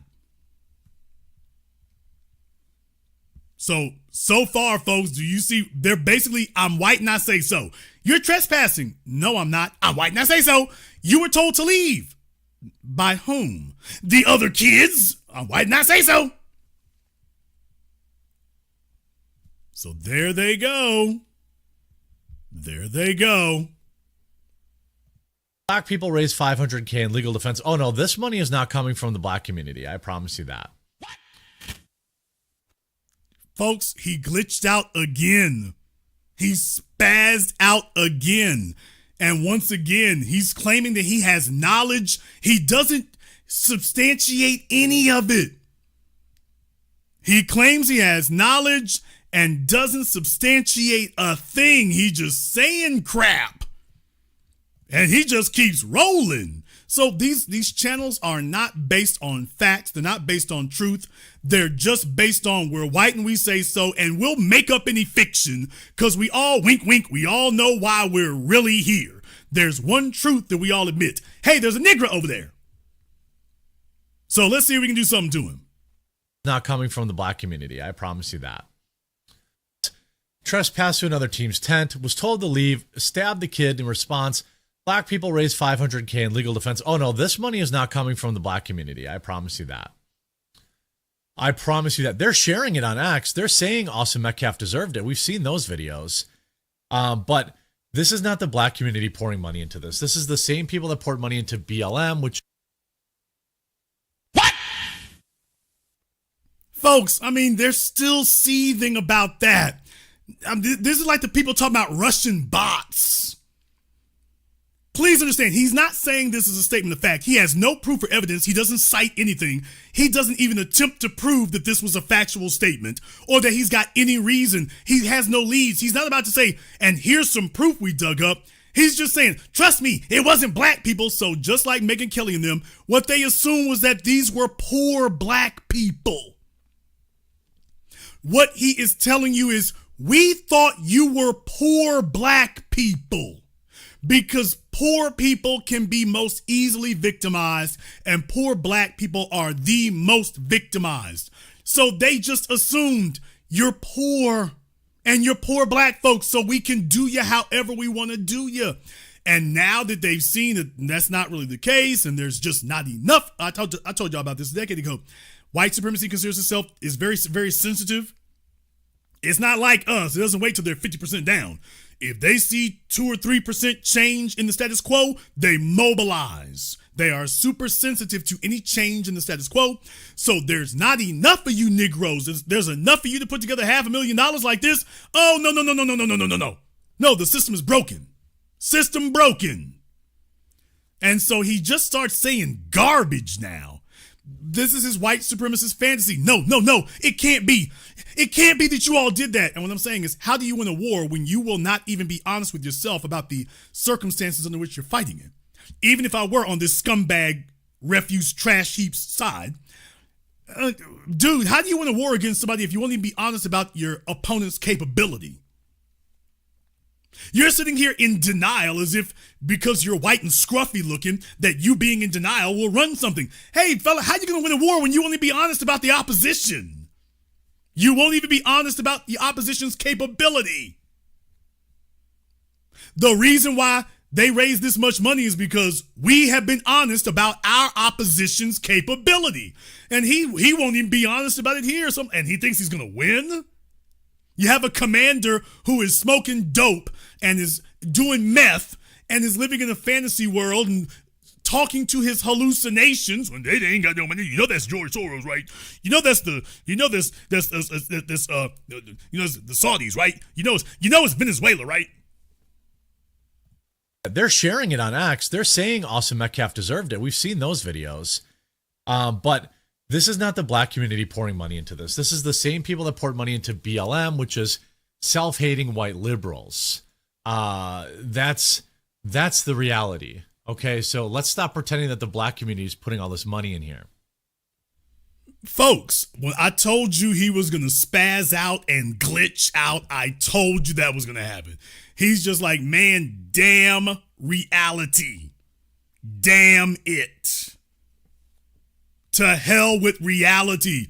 He's just completely gone over the deep end. He cannot reconcile the truth sitting in front of him. He just can't reconcile it. By the way, and it's your damn fault, you fat, ugly meatball. This is your damn fault. If you and Megan Ku Klux Kelly and the rest of the white supremacist alt-right didn't say anything, if you all didn't magnify this case, if y'all had said nothing, it's very likely that this would have just floated under the radar and maybe you could have gotten away with a little quick lynching. You all are the ones who blew this case up. You're the ones who magnified it. You're the ones who put it on the front page. You're the ones who fought and insisted that everybody needs to know about this. Now that everybody knows, you're upset because they didn't just look. They looked and then responded. Now you're angry that you brought this to everybody's attention and they responded. This is how crazy they are. Hey, dumbass, if you didn't say anything, this would have been a whole lot lower profile of an issue. You boosted the profile of this thing to mammoth proportions, and then now you're upset because people didn't just watch, they reacted. Take this as a note in the future. Next time, find something different to talk about. No matter how badly triggered you are. Hey, stupid! Next time you get really triggered and you want to go ahead and wave the alt-right banner and the white supremacist flag, maybe next time find some different content. Go to Netflix. Go ahead and keep beating up on Disney movies as if you're ever going to change the world with doing that. Go ahead and do that. But this non-existent white liberals, because you just can't take the reality of what's going on here and you're choking on the truth of it. Bro, this is not a formula for winning. It just ain't. Karmelo Anthony's family, following the charge, plan to use the $400,000 in donations to buy a new home and hire security amid alleged threats. Now, once again, some folks here, if we had a real legal class, that's defamation. Now, take a look at how far they go with this next part, y'all, because this is how angry they are about that. Donations to buy a new home and hire security amid alleged threats. Now, you can go online and see the threats against him. But remember, the alt-right, they're cowards. They want to rile up other people to do dirty work. So they just say everything. We already covered. They're just pathological, degenerate liars because they're losing. They're lying because they're losing, and they've been losing, and they hope they can lie their way back to winning, which is the lowest belly-crawling gutter form of trying to be assertive. Lying your way to win. Fake it till you make it. Just say it's real and hope enough people believe you with no evidence. Well, they've already moved into a massive 3,500 square foot home valued at over $800,000. that they are renting from Indian investors out of Frisco. This is what Gibson Godin. Now, this is why defamation now becomes a thing. You see, this alt-right white supremacist on here, he put all this together before he did this video, which means he already saw this tweet from this woman here that clearly says they are renting the home. And yet the title here says buys a mansion. First of all, 3,500 square feet. Mansion, 3,500 square feet. Get out the trailer. No offense to the trailer folk out there. I'm not going to say why I'm saying that, but no offense to the trailer folk out there. We'll come back to that later. Get out the trailer, a 3,500 square foot mansion. 3,500 square feet is a mansion. Yeah, to the fella living in his Airstream. Damn! Folks, this is how deranged they are here. He's sitting in his trailer like Bill's brother from Kill Bill. And he's telling us 3,500 square feet. Damn, that's a mansion. Y'all, should I tell him or will you all tell him? He literally said 3,500 square feet is a mansion. Let me be clear. To all of my realtors out there, thank you in the chat room. Byron Anderson, thank you, sir. Y'all, my audience is quick because you're actually intelligent, unlike these clowns over here. Any realtor will tell you that a mansion is technically speaking 10,000 square feet. And that when they started mini mansions or McMansions, well, that's 5,000 square feet. Even to have a, quote, mini mansion, any realtor, real estate professional will tell you, you got to be at least 5,000 square feet to even be considered a mini mansion. Now, this is a white fella up here who gets millions of dollars because YouTube makes sure they get it. And he has this already that it says, she kept it honest and said 3,500 square foot home, and 3,500 square feet is not massive either, but 3,500 square foot home, and he still puts out the video calling it saying they're renting a 3,500 square foot home. His title is they bought an $800,000 mansion. And that's why I'm saying, we're really in defamation territory here. No, this question mark does not save you.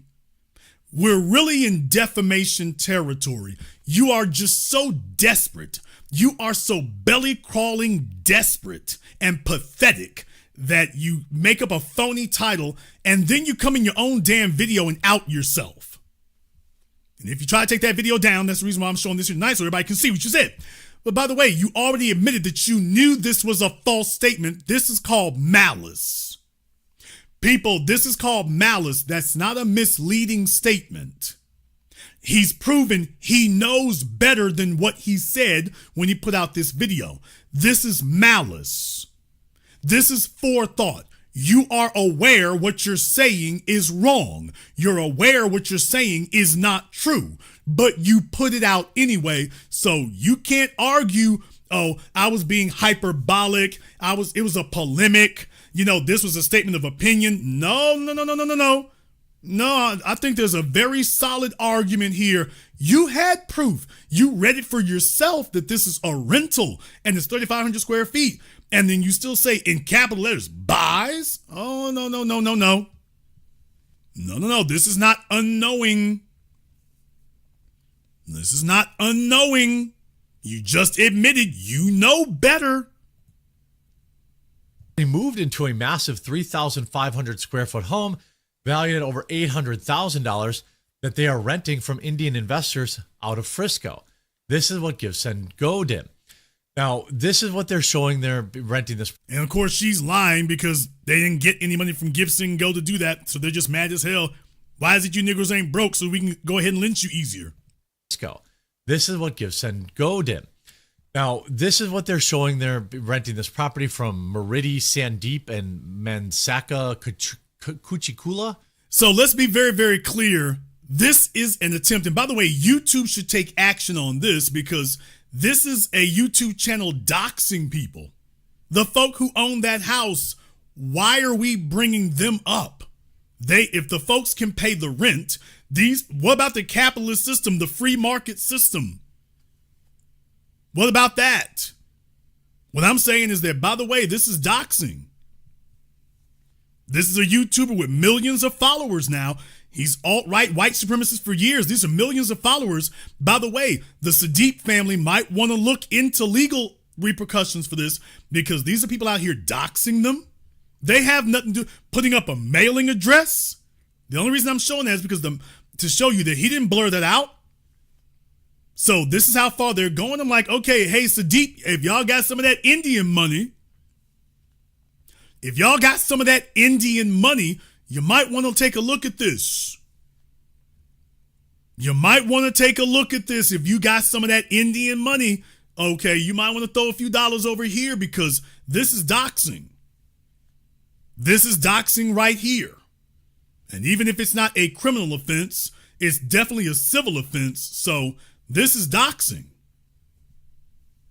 There is no legitimate reason for putting out this information. None whatsoever. There's nothing legitimate about this. This is not in public interest, and there's certainly no reason to be putting out their personal information other than to be an implicit threat to them. So I'm like, we got defamation, we got threatening, we got doxing, we got a number of things against Karmelo Anthony's family, against now the Sadiq family. So this white supremacist they've gone so crazed over the edge that they're resorting to scorched earth tactics. They're not even stopping themselves long enough to think, is this a good idea? They're just going for it because we feel like it. They're renting this home probably for $5,000 to $6,000 a month, I would guess. You shouldn't guess, dude. In the trailer park, you have no earthly clue what the rates or the ranges would be, so stick to what you know. Mayonnaise and body odor. You know, people saying this is the free market, people give money. Yes, people can give money to him. That's fine. They can do that. Clearly it's not okay because you've been whining and pitching and moaning and crying and complaining about it the whole time. So very clearly you don't think it's okay. Some people are arguing, well, they said he already lived in a gated community. Maybe that's true. But then why would you need to move? Again, the Karmelo Anthony's family revealed that they don't plan to use the $400,000 for his bail or legal defense, obviously. I mean, why would they use it for that? So remember, he's still continuing to put out lies and disinformation. He doesn't have an inside track. Until they spend the money, you have no idea what's going on, but they're continuing to say that. You're going to continue to claim that, nobody's threatening them, or, if they were being threatening us, they claim they're being threatened. I want to see proof. By the way, he literally sinks to that. Be free very soon. We know he's free. His father said that the fund was supposed to be used for Anthony's legal defense, but he also disclosed that the cash should be used for security and to help the family move after threats that they have allegedly received since the killing. Now, the judge did not ask them to prove that they had received those threats, as far as I know. Folks, white supremacists are just sick. We already covered that. But by the way, the judge didn't make them prove it. Did he? Now, is he going to deny that Kyle Rittenhouse was threatened? Daniel Penny? Have he ever denied that any of them were threatened? That the judge, they need to show proof they were threatened? George Zimmerman needs to show proof he was threatened? Please remember that. So this is the problem here. These are pathetic individuals. They wish they had some power. They wish they had enough power to persecute with impunity. This is the issue. They wish they had enough power to be authoritarian and to persecute with impunity. That's their white supremacist oppression fantasy, is that they could step in and you don't have any rights and nothing you say is valid. And that's literally what they're wishing they could do. Where's your proof you were threatened? Your YouTube channel is the proof. Putting up their address is the proof. Putting up their information is the proof. You are the threat. You're the proof that they've been threatened. You.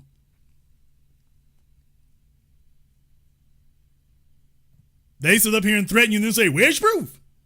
Allegedly received sense of killing. Now, the judge did not ask them to prove that they had received those threats, as far as I know. This revelation comes after a spokesperson for the family said that they simply cannot leave after their address was leaked online, leading to all sorts of threats, which included images of terrible things. Now, I don't doubt that people sent crazy stuff. I just ask. You see what this white supremacist scumbag just said? I don't doubt that people sent crazy stuff. They didn't say it was crazy stuff. They said racist and violent threats. That's not crazy stuff. That's racist and violent threats. That's not even, we're happy that Karmelo's in jail. That isn't even that. They said these are racist and violent threats. And he says, I don't doubt that the people sent them some crazy stuff. So please understand, these would-be American Nazis, these would-be genocidal ethnic cleansers, this is the kind of stuff they're doing now. They're not, at least Joseph Goebbels had some tact. At least he did. This isn't even a bootleg version. This is just a rot gut version of Joseph Goebbels. They didn't even send the A team. It's just the C team is all they got driving their jalopy. That I don't doubt that people sent crazy stuff. I just ask that, you share evidence of that. I grew up in the Gamergate era where all these feminists were grifting online about all these threats, only to find out 10 years later when the FBI actually investigated that not a single threat that they ever claimed they got really ever happened. Now, remember this alt-right trash bag, he's got Twitter, he's seen the stuff on Twitter already, and then he's telling you, you need to prove to him that you've actually been threatened, even though he's making threats implicitly, and I would argue explicitly, he's making threats, and then saying, you need to prove to him. Who the hell are you, you used condom, for somebody to prove something to you? Who in the world are you that people need to prove something to you? What they need to prove to you is that they can get you some soap on a rope and a pressure washer and some people who can stand the stench long enough to get you where you need to be. That's what they need to prove to you. They don't need to prove anything beyond that. All we need to prove to you is that we can buy you a clean shirt. Damn! That's all we have to prove to you. We just have to prove to you that we can buy you a clean shirt. We just have to prove to you that we can shave your back. What? We don't have to give you images of threats. You already got that on Twitter. What we need to prove to you is that we brought enough clippers to shave your back. That's all we got to prove to you. That's it. Can you prove to me? Can you prove to me that you brushed your teeth and that the dog, it's not still kissing the dog in the mouth? Can you prove that? Can you prove that?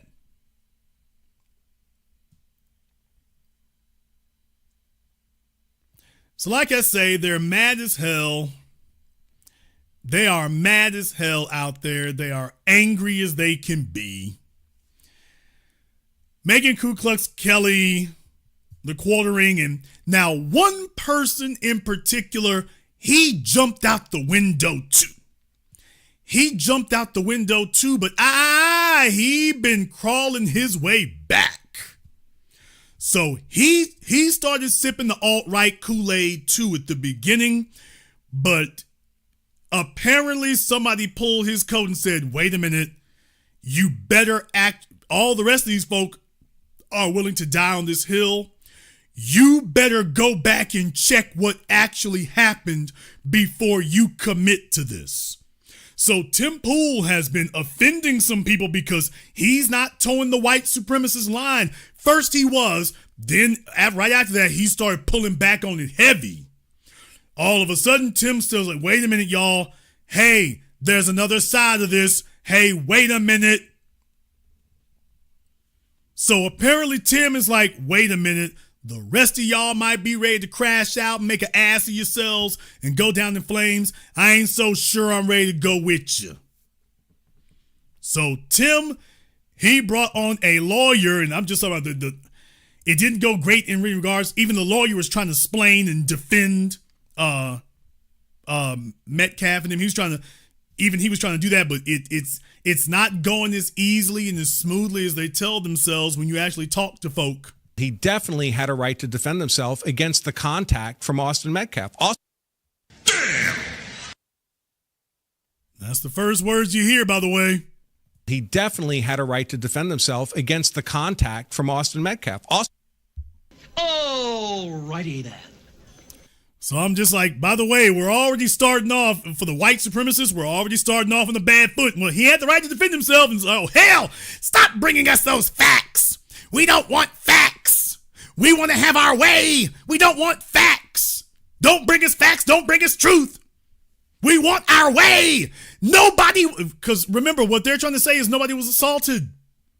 What you're basically trying to argue is no one was assaulted. If you say he was assaulted, then you have now opened the door for him to defend himself. Now you're trying to argue, well, he shouldn't use that much force. That's not the way it goes. And don't let any lawyer tell you otherwise. Ain't that right, Kyle Rittenhouse? He definitely had a right to defend himself against the contact from Austin Metcalf. Austin Metcalf was arguably committing simple battery. That's a crime. You can defend yourself against simple battery. Oh boy, y'all, the comment section their heads were exploding. Where'd you find this crackpot lawyer? Heads were exploding, detonating, popping. Like, don't say that! You have no rights! Why do we have to start off like that? And by the way, everybody knows this. This is simple self-defense. Everyone knows the rule of that. But the rules are supposed to not apply to you if they say they don't apply to you. He definitely had a right to defend himself against the contact from Austin Metcalf. Austin Metcalf was arguably committing simple battery. That's a crime. You can defend yourself against simple battery. You just can't do it with deadly force. So, not true. Now there's a lie. Not true. You do not get to determine the amount of force a person uses if they are in fear. Now listen, people, because one of these other lies that gets fed to you about self-defense. Self-defense does not simply mean you are in fear for your life, that you're going to die. Self-defense also means that you are in fear for your safety, that you're going to be physically harmed. Physical harm doesn't mean you can only defend yourself if you think you're going to die. That is not what self-defense means. It doesn't mean you get to defend yourself to the extent that you're gonna die. Self-defense means that you do not have to accept somebody harming you. It doesn't mean you get to stop them from killing you. That's the only thing you can do. No, I can stop you from harming me. There is no thing that says, I get to harm you a certain amount. There's a certain amount of battery and a certain amount of assault I get to do to you. That's not what the law says, and that's not self-defense. You don't get to say, well, there's a certain amount of harm I can do to you. You can't use a certain amount of force. There's a certain amount of harm I can give you. No, that's not what it says. And that's not what the law is. Y'all remember the case in Florida. Remember the white man who kept going to them convenience stores harassing black folk? He harassed that one couple, and when he got outside, the black fella knocked him on the ground, and he shot him. And remember the sheriff, his reflexive response, it was self-defense. All of a sudden, it was self-defense people for shooting an unarmed person. Well, he put his hands on him. He wasn't on the ground pummeling him. Put his hands on him. Self-defense. So keep that in mind. Oh, man. So they were all in favor of it before now. Yeah, George Zimmerman, they said the preposterous claim that Trayvon Martin was beating up a grown man and that allowed George Zimmerman to shoot him dead. These same folk who said, oh, clean shoot. You can do that. Now they're coming back saying you can't do that. These are the same people who told us that Trayvon didn't have to kill George Zimmerman. If George Zimmerman was in fear of being harmed, of being injured, okay, that's the rule. Now they're like, no, you can't do that. You already said we could over there. Well, this case is different. Okay, no, it's not different. You just never thought you'd be held to it. But folks, to remind you, don't let anybody lie to you. Self-defense does not mean you get to use force if your life is in danger. Self-defense means that you get to use force to prevent yourself from being, if you believe you're going to be killed or injured. And no one gets to tell you, well, there's a certain amount of injury that you have to be willing to sustain. No, as I mentioned to Alex there, you might have a health condition. You might have a medical condition. You can't be punched on and hit on. So no, an injury to you could affect you a lot differently. So nobody has the right to tell you you need to accept a certain amount of injury from Austin Metcalf and his brother. You need to take a certain number of punches and kicks from Austin Metcalf and his brother. You need to be willing to get shoved around by Austin Metcalf and his brother. You need to accept that. Now, that's not self-defense. And you can't tell somebody and impose on them, oh, there's a certain number of punches and kicks you got to be willing to take. And you can't do them. And we'll decide what you can do to stop it. He used only the requisite amount of force to stop the attack. And once the attack was stopped, he stopped. He then put distance between himself and the assailants. He wasn't sitting there like, I'm going to take me a body. He used only the force necessary to stop the assailant. Once the assailant was stopped, he left. This is not Kyle Rittenhouse. You want to talk about shooting unarmed people? By the way, force for them, the same folk who defended Rittenhouse, they're now telling you, wait a minute, no, you can't do that, though. Aren't you the guys who defended Rittenhouse? You can't do that. So Kyle Rittenhouse could do that. George Zimmerman could do that. Karmelo, you can't do that. All of a sudden, it's like you're twisting yourselves in knots over there on the alt-right. Simple battery. That's a crime. You can defend yourself against simple battery. You just can't do it with deadly force. So to the point about the weight you were saying, according to the arrest report, he's 5'9", 130 pounds. That's a BMI of 19.1. I looked up, but I got 19.2. But I got to be honest.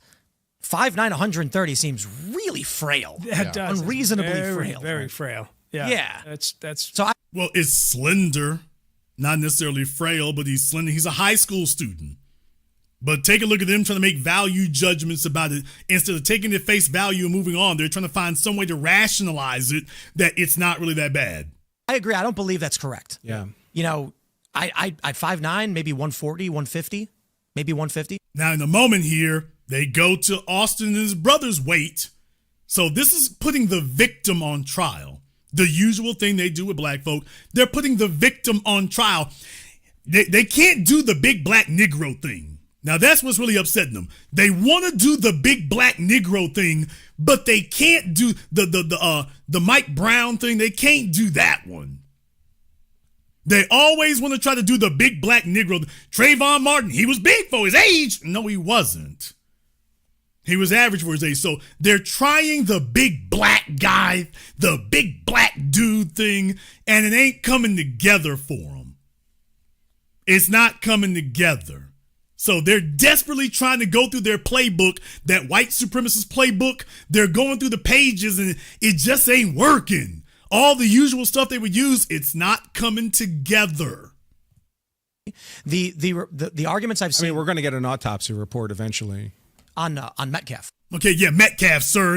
Okay, what kind of lawyer you got here? The person he's talking about is the one who's still alive. Okay. On Metcalf. Catch up, dude. On Metcalf, right. I believe already the statements were that he had like 30 pounds on him or something. That's what the argument from the left has been, I think. Damn! Tim, the argument from the left, what are you talking about? The left of what? The left of mathematics?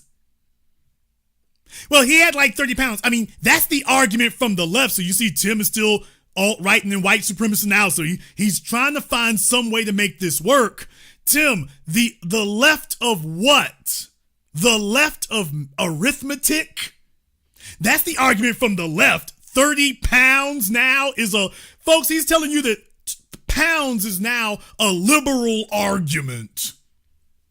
And he's about to debunk himself, by the way. I'm going to roll it back and play it in full here so you can see he's about to debunk himself. But folks, this is how deranged they are. They've been allowed to be stupid and deranged and autocratic all this damn time that they dictate to people how we're going to live and what reality is and what math will be. Now he's telling you that 30 pounds isn't a number.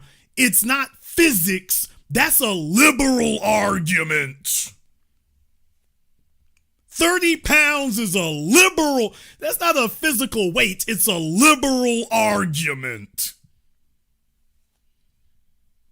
I always told you, you don't have to put words in white supremacists' mouths. Just let them feel comfortable. When they start talking, they'll give you everything they need. And what they will do is refute reality right in front of them. And just like the quartering and Megan Ku Klux Kelly, yeah, mathematics doesn't matter. Reality doesn't matter. Whatever he says matters because he's white. Statements were that he had like 30 pounds on him or something. That's what the argument from the left has been, I think. And listen, 30 pounds is a lot. So if you do any kind of combat sports like wrestling or something like that, they separate you into levels by 8 pound gradations, right? So this would be even less, 5 pounds. Even less. Yeah.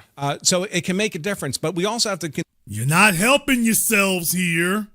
So like I said, once you start actually stating the facts of the case, then all they can start doing is explaining and telling you facts don't matter. So they just admitted, by the way, and for athletes, because they were all athletes, by the way, Austin and his brother had at least, now this, I know a lot of y'all they have a lot more than just 30 pounds, but this is what I'm saying. Even if you take them at their word, what Tim and them are saying here, even a 30-pound difference is very significant. That's very substantial.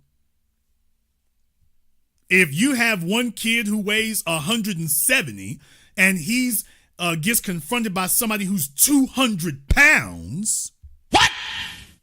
You wouldn't be saying that nonsense. So they're trying to figure out some way to rationalize all this. And when you strip down all the facts of the case, and by the way, y'all, I understand, the weight difference was more substantial than just 30 pounds. But I'm just like, even for the 30 pounds, because they've already shown they don't really know what they're talking about, but even for the 30 pounds that they concede to, that's way over the line. That's way over the line. So what I said before, once we start talking about the facts, none of the facts are on your side. None. There's no justification. They ran up on him. Fact. They assaulted him. Fact. They were way bigger than him. Fact. There was more than one. Fact. So now they're looking at the facts and trying to tell you, well, all that's true, but it's okay that Austin and his brother did this. You did too much to defend yourself. That's the argument they're making here. That, you can defend yourself. You just can't do too much to defend yourself. Now, Daniel Penny snuck up behind a mentally ill man that he outweighed by 30 or 40 pounds, strangled Jordan Neely to death, an unarmed man walked up behind him, strangled him to death, and these exact same folks said that charging him was an atrocity.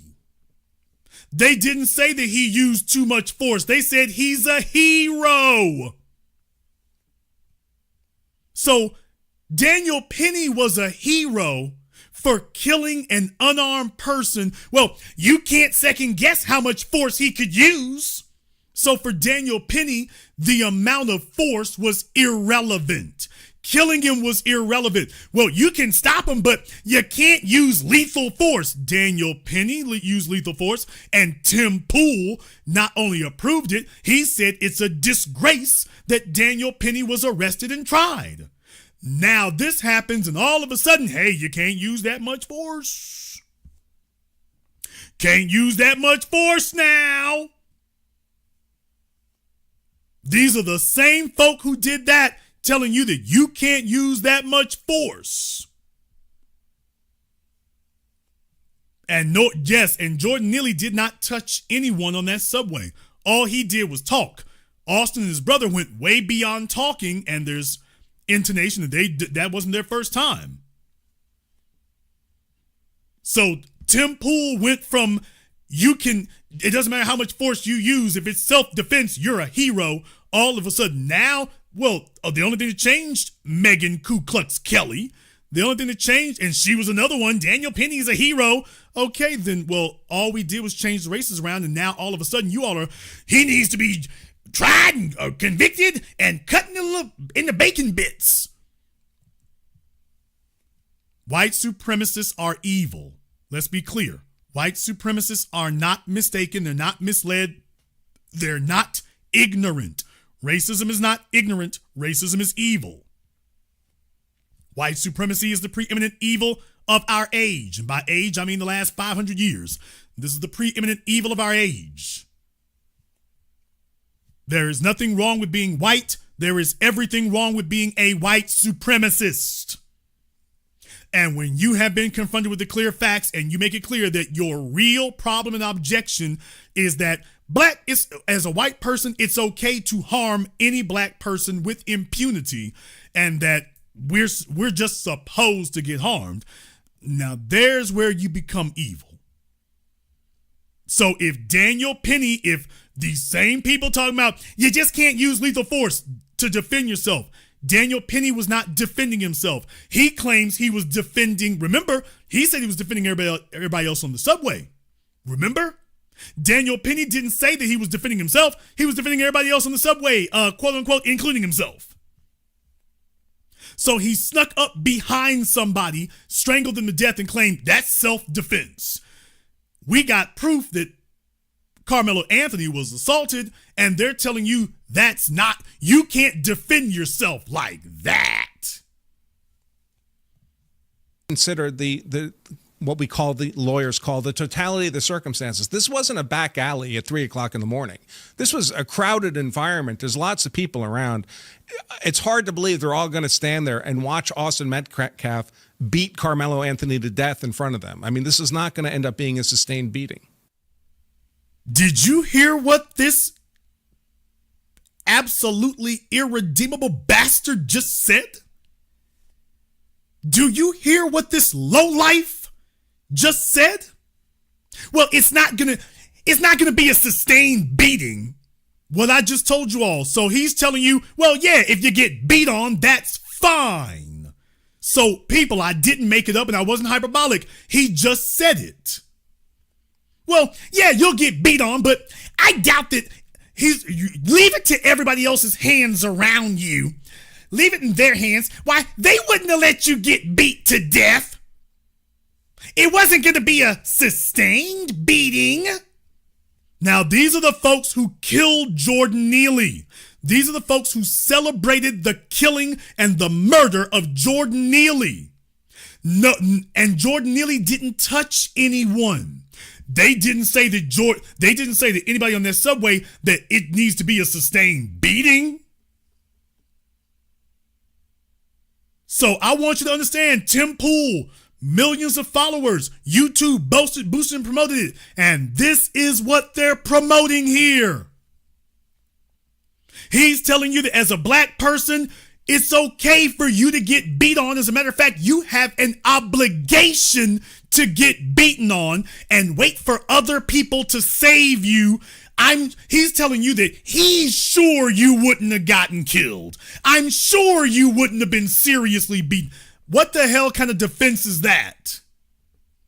I'm sure it wouldn't have happened. So please understand, when you're dealing with absolutely disgusting, degenerate individuals who see themselves in a race war, they're not dealing in reality. These are scumbags who just say anything. All they want to do is justify harming you and defend the people who did harm you. So what he's saying right now, please do not confuse what he just said with a legitimate, logical statement. Do not confuse those two things. Not at all. Not at all. Do not confuse it. Do not confuse those two things. There's a reason why those things occur. Do not confuse them. He's saying that because he knows what he's saying is, wink, wink, we can harm black people. Wink, wink. Oh, you fought against it? Well, here's an argument against it. Wink, wink. But he knows what he's saying is not factual. He knows that. This is just, hey, we all understand what we're really saying here. Wink, wink. So please understand, folks, they see themselves in a race war. They are here to play defense counsel for the race war. They wish they could be prosecutors, but they're not. They're here to play defense counsel for the race war. That's what they're interested in. So they get together and role play as if everything they do is defensible, but do not confuse the sewage that he just said with being a honest, logical argument. He's not being honest. He knows what he just said is absolutely contradictory to what they said about Daniel Penny. He knows what he just said is not anything you can walk into a court of law and say. Can you imagine a prosecutor saying, well, he wouldn't have gotten beaten on that long. We're sure of it. We have no proof. We're sure of it. We're sure that he wouldn't. Trust me, he shouldn't have used a knife because, what are the chances that everybody around him would have just let him get beaten on? Trust us, his life wasn't in danger. Just no. Don't look for the evidence. Don't look at that. Don't look at that video. Don't look at that video. Don't look at that video. Trust me, somebody would have stopped him. That's gonna be your prosecution, bud. That's gonna be what you're gonna argue. It's not self-defense. Why, he should have waited until other people stopped the beating. That's literally what he's arguing. He should wait until other people stop the beating. He shouldn't defend himself. Wait till other people stop you from getting beaten on. Okay, then Daniel Penny should have waited. No, he's a hero. White supremacists are sick bastards. There's a reason after World War II, the world had much more of an acknowledgement of it and ultimately toppled it here in America. But please understand, they're still out there. They have their law degrees. They have their police badges. They have their judges' robes. They're in the White House. They're in the media. They're on YouTube. They're in YouTube's corporate structure. They're in YouTube's IT department. They are everywhere. And this is the stuff they say, like a sick satanic cult, because that's what they are, a satanic cult. White supremacy is a satanic death cult. And we're the sacrifices they prefer, but when we're not around, they go after each other. Because white supremacy is a death cult. But just keep in mind, these are the same, and we already saw how incompetent he is already. So just, if this is the best they got, why don't y'all just go ahead and shut this case down and save us all the waiting and the expense? If this is the best argument you can make to go after him, that, well, I'm sure you wouldn't have got beaten on that long. If that's the best argument you can make, can we just go ahead and wrap this up? And let Karmelo go about his business? If this is the best you can do? Environment. There's lots of people around. It's hard to believe they're all going to stand there and watch Austin Metcalf beat Karmelo Anthony to death in front of them. I mean, this is not going to end up being a sustained beating. Yeah. Well, I think, Tim, to what you were saying. Did you see how quiet everyone was after he said that? Nobody followed up to defend what he just said. Y'all saw that pause. All the rest of them were like, damn. You saw they all got quiet when he said that. Everybody around was like, man, who the hell brought you? I'm sure it wouldn't be a sustained beating. Pause. Yeah, but Tim was saying, boy, they hopped off that quick, didn't they? A sustained beating. Yeah. Well, I think, Tim, to what you were saying earlier about the right's reaction to this, I think it points to this element that's running through society on both sides. I particularly because I thought, I lean to the right. I'm conservative. That these are some of my values in the campaigns and the support that we had. That the right was just as principled as the left. And what we've seen is the moment that the tables turn, all of a sudden, the same principles of free speech, of presumption of innocence that they championed loudly for these other cases, they've thrown out the window. Literally, just like, nope, I don't care about those things. It's fascinating to me. And it's just like this. Alex, I think I found you. You say you don't get along with your brother. I don't know if it's your long lost. This might be one of your siblings, Alex. Oh, the both of you are going to get excommunicated. Y'all are done. Oh, man. Two honest white people. Y'all are done. You're through. Get rid of your iPhones. You're done. You're out of here. You're not going to make it. Alex, I'm almost certain that this is one of your kinfolk up here. This is he's telling me he's being actually objective. Oh, we ain't going to have that. Oh, we are not going to have that. So, Alex, come get your brother, bro. Come get your brother, dude. That's what I'm saying. He needs some protection. Hey, you better hope Karmelo Anthony got enough money to protect all of y'all. What? I hope Karmelo raises enough money to protect all of y'all because y'all gonna need it. Oh, no wonder Tim Pool's audience came unglued. His audience, other folk online, they came unglued. They're hearing the facts. They've gone ballistic, y'all. They're calling them traitors and every damn thing else. Oh, they came unglued. And all he's doing is saying, hey, aren't these our principles? Now they're telling him, shut the hell up. Our principle is white supremacy.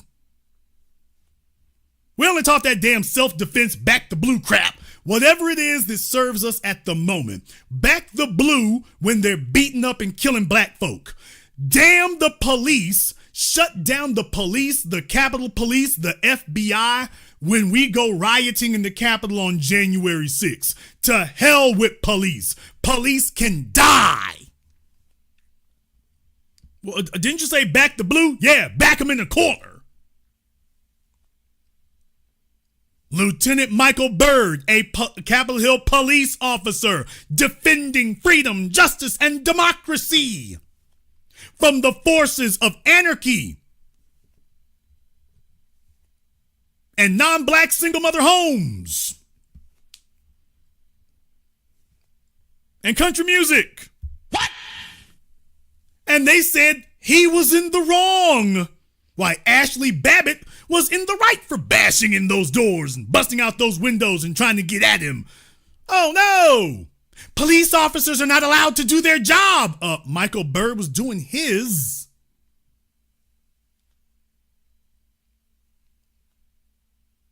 He was doing his job.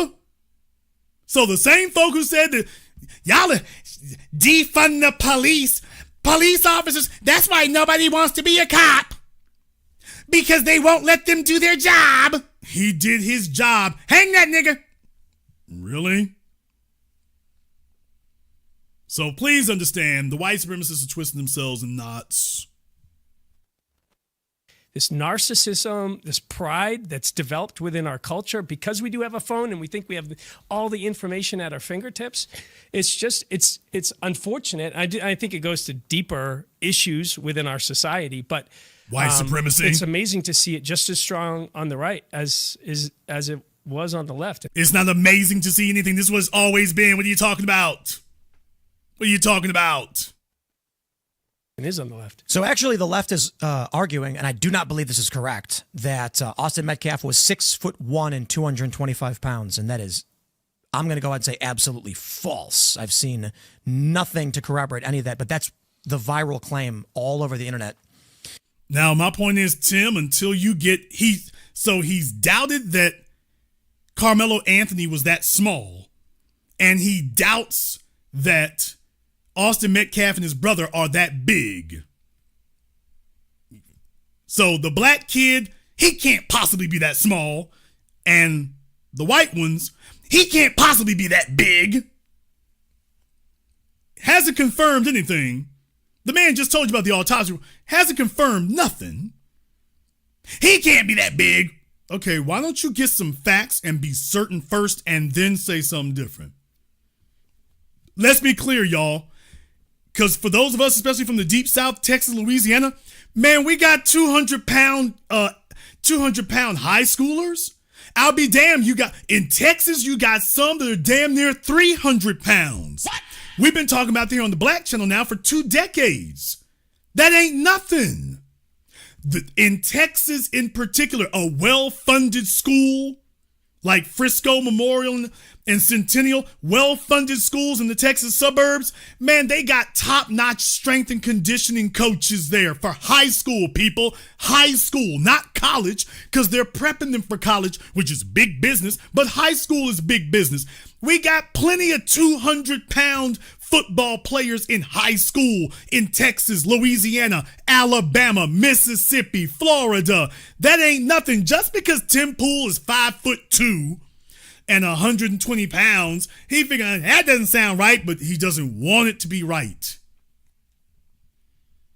All of us in here, we know plenty of high schoolers who are 200 pounds on the football team. And that's not new. That was going all the way back to when I was in high school. We had 200-pound cats on the football team when I was in high school. So he's trying to act like, oh, that can't be right. Yeah, it can. It sure can. As a matter of fact, it can go up to 300 pounds. I'm talking about in high school.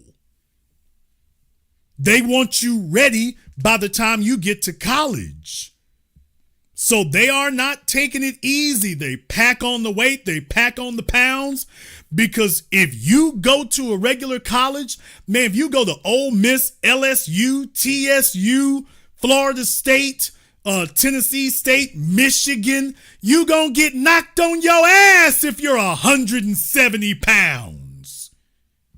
You can't be 170 pounds going into college football. Tim would know that if he did something other than skateboarding. Not attacking you for skateboarding, Timmy, just for being a white supremacist. But, yeah, dude, everything's not video games and skateboarding. In skateboarding, you got to be light. In real sports, you gotta be heavier than that. If you're in high school, you can't go to Florida State or LSU at 170 pounds. You gonna get your ass knocked smooth. They gonna turn you into toothpaste. Yeah, 170-pound linebacker. They're not even listing themselves, but there's nobody in there who actually does these things. They just pretend that they're Call of Duty, and they go out in the woods with their rifles, and they don't actually know anything, so they make asses of themselves right out of the damn gate. He could have literally posted on Twitter, hey, have you ever seen a 200-pound high schooler playing football? And they would have given you endless numbers from all the stats of all the teams before Nick Saban drafts them, or whoever the coach is of your favorite college team drafts them. They ain't drafting no 170 and 180-pound seniors out of high school.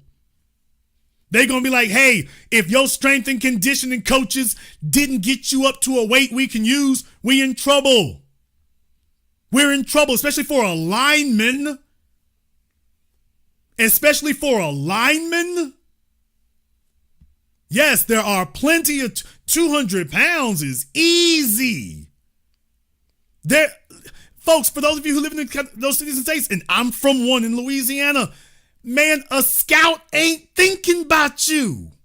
170, 180-pound lineman? There's not a single college that's trying to draft you or trying to get you to come to them at 180 pounds. All they figure is, hey, yo, folks, the people on your football team, your coaches and everybody, they were too negligent. Sorry, kid, you ain't gonna make it here. There's not a single scout for a single college that is sitting up here, 180 pounds, let's bring him in. Nobody. This is basic. There are no scouts looking for 180-pound linemen. Come to our school so we can get a losing season. Newsweek says that his profile lists him as 6 foot. Really? Newsweek is reporting he was 6 foot big in the 225. picture. He looks like a Oh, man, did y'all see that boy Tim glitch? The white supremacists are glitching. He couldn't help that. Well, Newsweek says he's, did you hear his soul leave his body? Let me back that up. Did you hear his soul leave his body when he read that, y'all? He couldn't help. Why would Newsweek do this to him? He's like, Newsweek did me dirty. Listen to his soul leave his body. Over the internet. Newsweek says that his profile lists him as 6 foot. Really? Newsweek is reporting he was.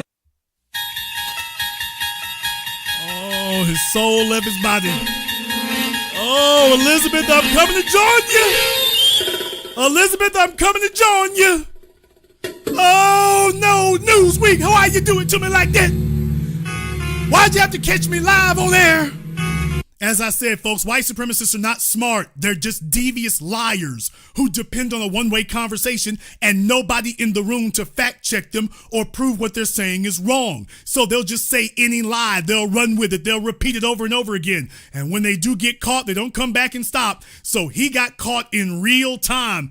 I don't think that's right. I don't think that's right. Newsweek says his profile says, oh. You saw his soul leave his body. He's sitting there thinking, now, if the jury ever hears this. Yeah, you and your 2-bit Fleabag lawyer, if a jury ever hears that Karmelo's 130 and Austin's over 200, and that the pictures you saw of Austin online make him look small because maybe they were using a fisheye lens or something to get him and his brother in there because they so damn big. But yeah, if it looks like he's over 200 pounds and you just thought, oh, he didn't look that big in his pictures online, yeah, go take that to the jury. He had to think that over. Damn, that ain't gonna play well in front of. Think about that for a few moments. So you got Tim saying 200 pounds is not big. You have the Fleabag lawyer talking about, well, you're not gonna get beat on for too long. You gonna take that to the jury? No, they ask him, why is the prosecutor taking his time? The prosecutor's not taking his time. He's trying to find a case. He is furiously trying to find a case. He's like, y'all gonna put this in front of a jury? This is the argument you expect me to make? Well, Karmelo, you look like you could take a punch. That's what you expect the prosecutor to say. Karmelo, you really use too much force. I look at you. You look like you could take a punch from a couple of guys who are 70 pounds bigger and heavier than you. You look like you could take a punch. That's the argument you're going to send him into court to make? Oh, that was too good. The viral claim all over the internet. New corroborate any of that, but that's the viral claim. Yeah, remember, he just said we can't corroborate it. Yeah, because you didn't look. The second he looked, he only looked for 1 second and then debunked himself literally within 15 seconds. What does this tell you? They're not going off of facts. They're going off of get the nigger. If they actually check any facts, it disproves literally everything they say, point for point. Any point they bring up, the facts disprove you, right? Oh, really? But I'm white and I say so. Okay, but math and I say so. Metcalf was 6'1" and 225 pounds, and that is that Austin Metcalf was 6'1" and 225 pounds, and that is, I'm going to go ahead and say absolutely false. I've seen nothing to corroborate any of that, but that's the viral claim all over the internet. Newsweek says that his profile lists him as 6 foot.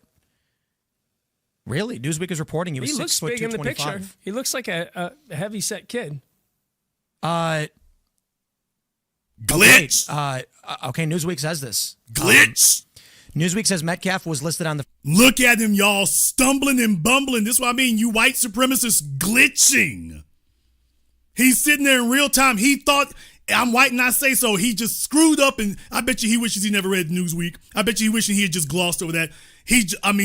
Over and over again, when you see the same damn thing happening, just realize you're dealing with demonic, satanic savages. All you got to do is read the facts and accept the facts. This way bigger kid was trying to beat up on this way smaller kid that he had no right to do so, and it ended badly. Tragically, it ended badly, but it would have been avoidable if this way bigger kid had not decided that he was going to take out some aggression on somebody. You're mad at the wrong person. But you're the ones making it a racial issue, so you're not mad about that. You're mad about George Floyd. And you're trying to use this as some kind of proxy because you want to get your win back from that George Floyd loss you had. And so you desperately went groping for this, and you're finding out, oh, this is a bad steer. This is a bad case to take. This isn't the one we want to make our champion. We don't want to champion this case. Okay. Newsweek says this. Newsweek says Metcalf was listed on the Frisco Memorial High School system as 6 foot.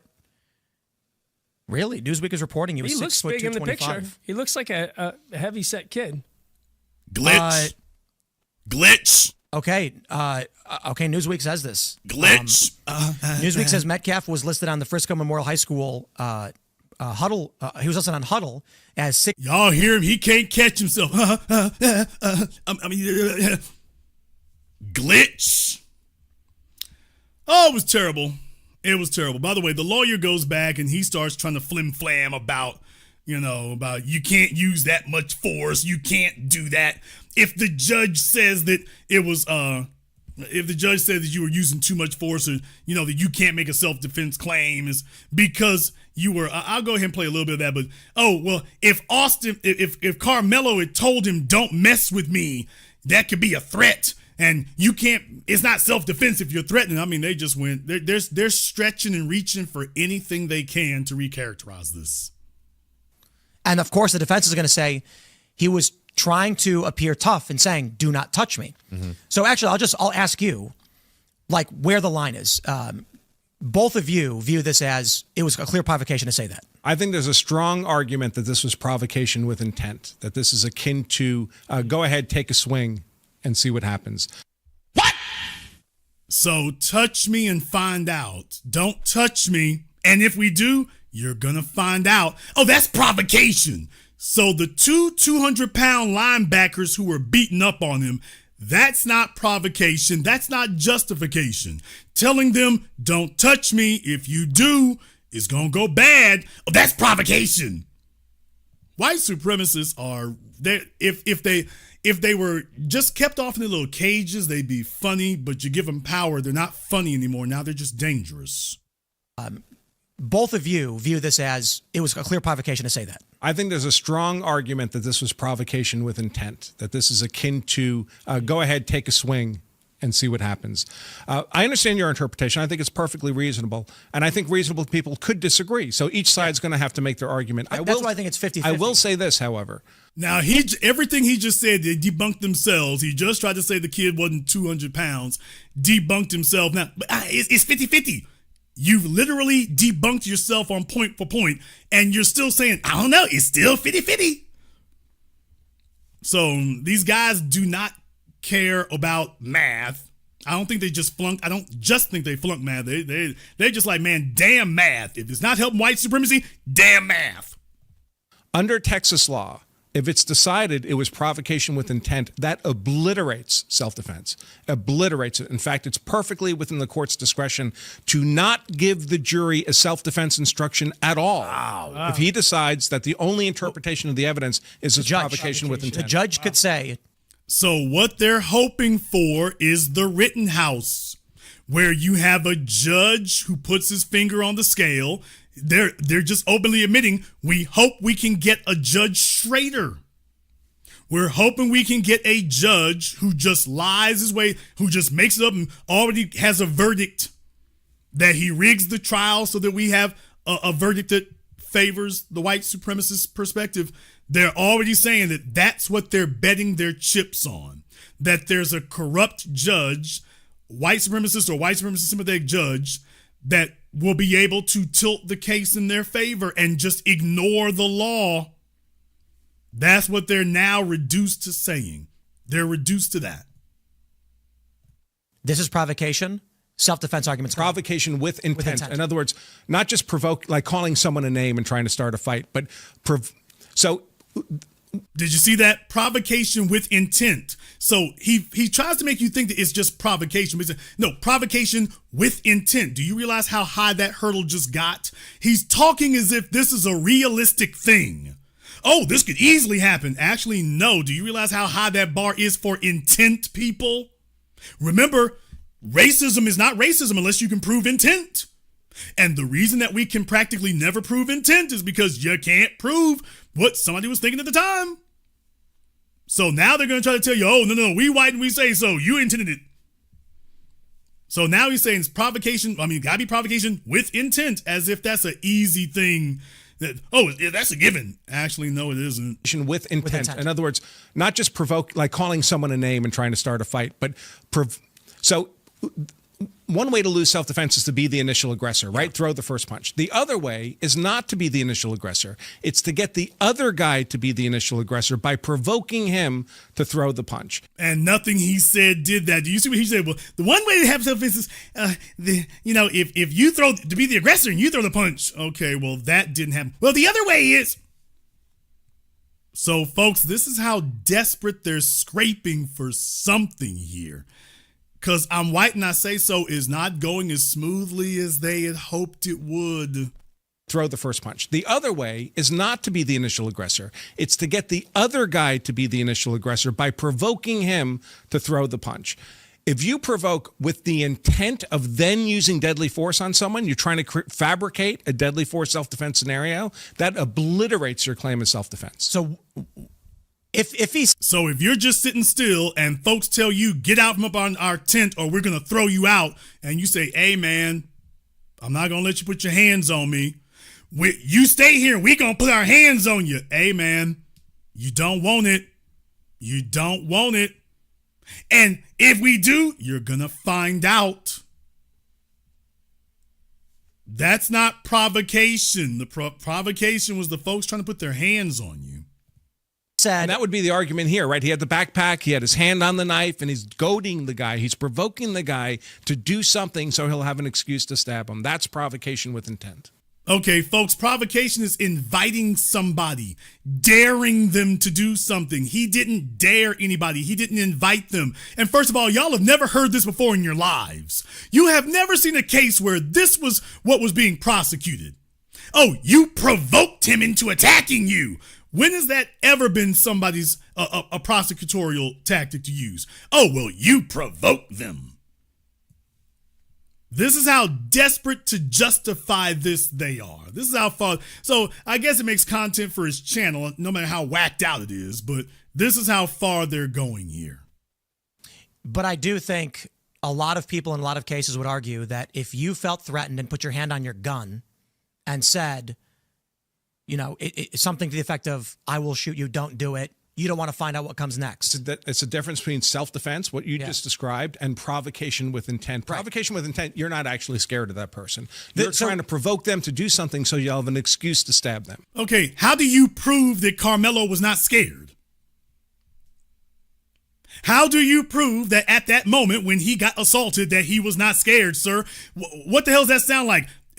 I got assaulted, but I wasn't scared. Did y'all see how far this got? Look, all I can say is if they better be glad that this is not the prosecutor, at least, if you want to have any hope here of getting this white supremacist lie off.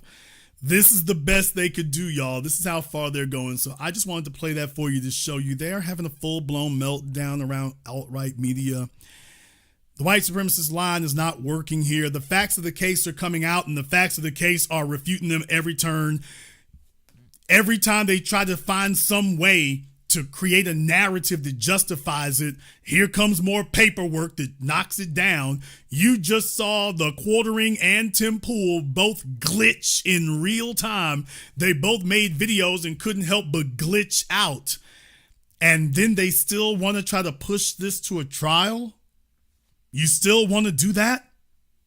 You still want to take the chance that you're going to show video that shows the real proportions and the scale of Austin and his brother, both of them double teaming Karmelo Anthony and claiming, oh, I don't see why he would want to defend himself. You really want to show a video of them assaulting him and then saying, we don't know why he would want to defend himself? Can't he? They weren't beating him up too bad. You really want to be the guys to try to make that claim that you're going to put out the video showing them beating up Karmelo, showing them assaulting him, and then your argument would be, well, I mean, they're not beating him too bad. I mean, they didn't beat up on him too bad. This is where you're going? You're gonna put all your chips on that one.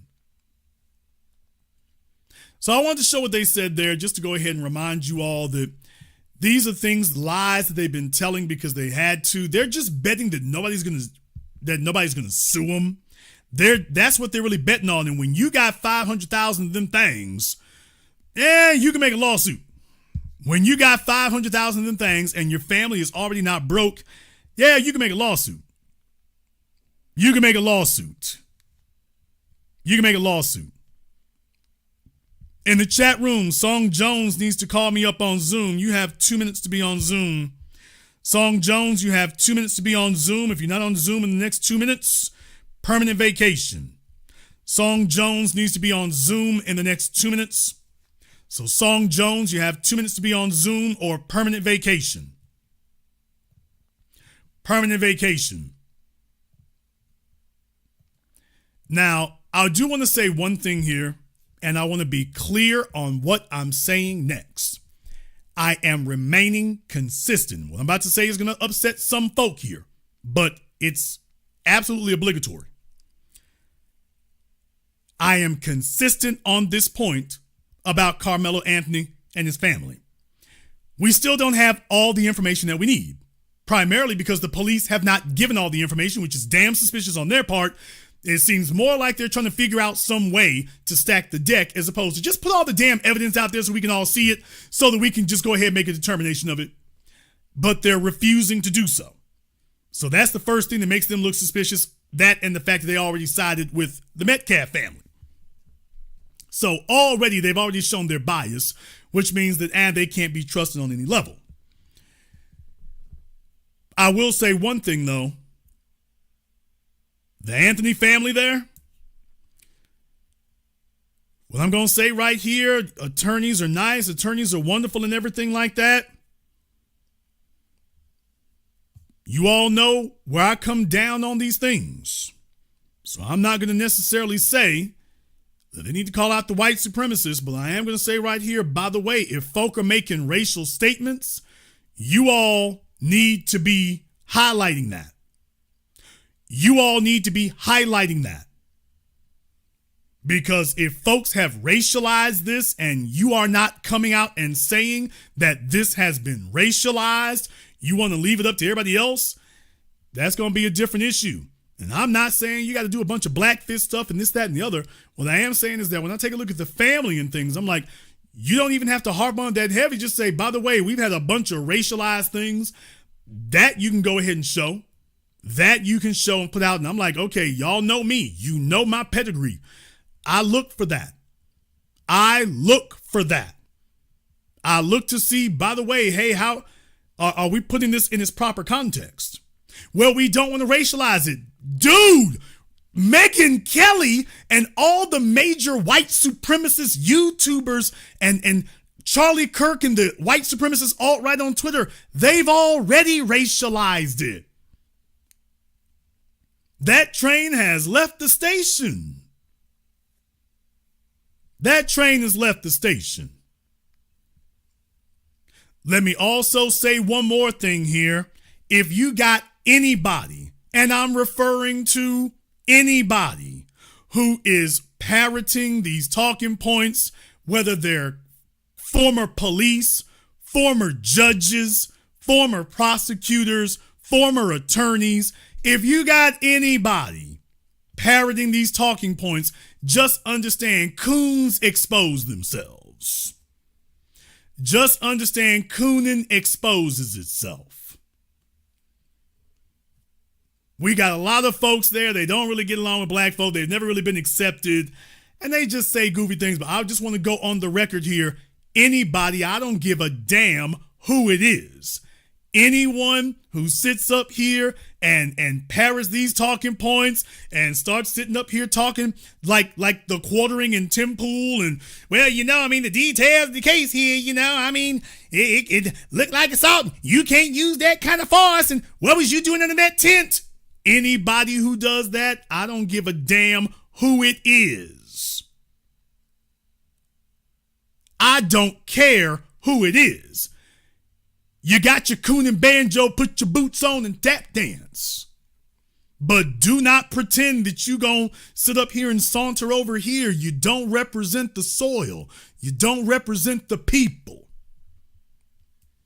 There's a bunch of y'all out there who think you're gonna get away with that, and I'm just I'm letting you all know where I stand.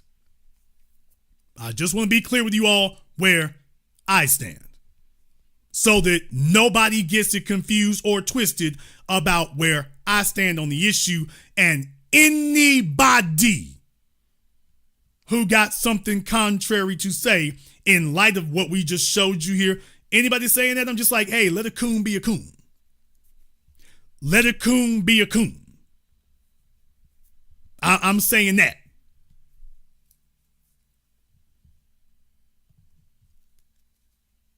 And if it hurts, that's because you stepped on it. But in any case here, you might disagree.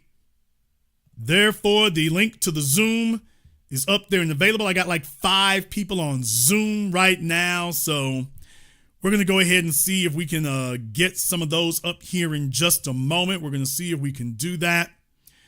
We're going to see if we can. Before I do, I want to thank everyone, and I do mean everybody who's contributed to tonight's program on PayPal, Super Chat, Venmo, Shy here to Bruce Warren. Thank you very much for your support in Super Chat. We appreciate that. Black Views FBA, thank you very much for your support as well. Torrell Evans, we appreciate that too. We're going to take a very brief commercial, non-commercial break. When I come back, we're going to get you all on Zoom. And if you've been instructed to call in, it's your time to shine.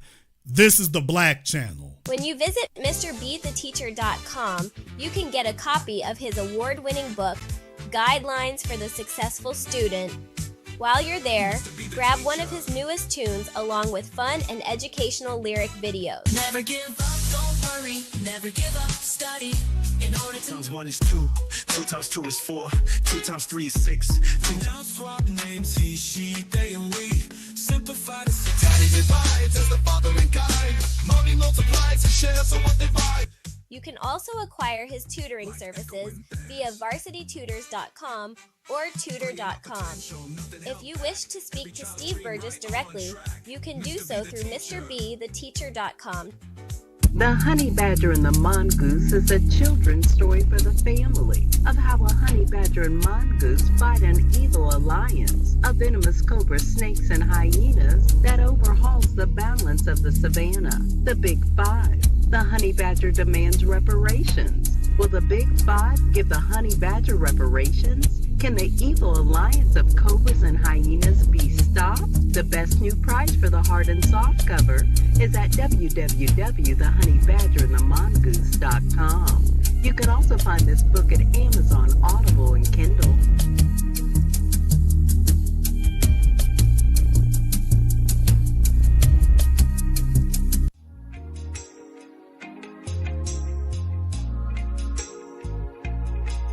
Order yours today to experience all the benefits of Ash Kickin' Body Butter. With skin so smooth and soft, you'll thank us for it.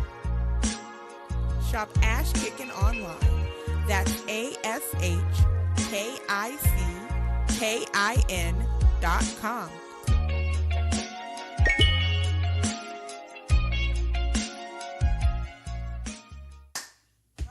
this is Brenda Starr, creator of Poetry with a Purpose and author of the book Pressed But Not Crushed.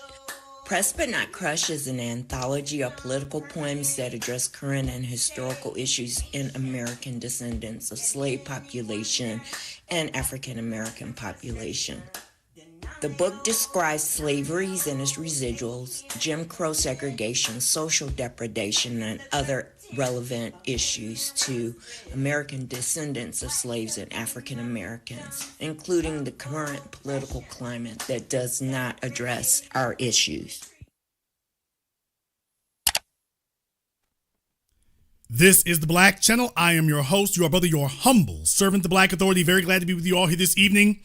And we are locked and loaded here on Zoom. I've had a bunch of folk here who've been waiting for a while here, so let me go ahead and get to that. I got Richard here. Richard, if you've been hanging out on Zoom, thank you very much for your patience here. We appreciate that. Now, to everybody on Zoom, just to make sure we don't have any trolling issues, as always, remember, make sure you have your camera and your microphone turned on. Nobody on the internet's going to see you, just me. But just make sure we don't have any trolling issues. All right, Richard, now, is that a Cuban flag you got there? Puerto Rican, I think it might be a shirt I got. My family visited Puerto Rico. All right, brother. And what's on your mind? I just hold on. Let me cut down this thing off the other Thank you. Yes. I had an interesting take on. I'm going to ask you about it. Do you think if they had ratified and prosecuted somebody under an anti-Black hate crime law, that the Metcalfs would have been alive today? That Metcalf, that might have slowed him up to think he had a license to ill and come like that. If a Black hate crime law would have protected them as well as us. I'm just saying. What do you think? Well, I mean, look, when you have enculturated people to think that they have a license to kill, I mean, these are the conversations that don't go on around us. We don't live in these homes. We don't live in white homes out there where they're teaching them you can do whatever you want to do, and don't worry, the family gonna back you up. I know the police chief. I know the sheriff. We don't have stories like that. We don't have anything like that. So if you raise them to believe that, hey, this is the way it's always been, and everybody's got this wink, wink, nod, nod. This is what we're running into on the internet. They all know they're lying. They all know their white supremacists lying. It's all wink, wink, nod, nod. Remember, you're not allowed to just come out and say it's white supremacy. You can't do that. So everything has to be in code. So it's got to be wink, wink, nod, nod. Okay, but also what the white supremacists do is they teach there are rites of passage that you have to go through. So, and I'm not saying that this was definitively the case. I'm not saying this is definitively the case, but I am saying that we see, especially those from the South, we've seen this a million times.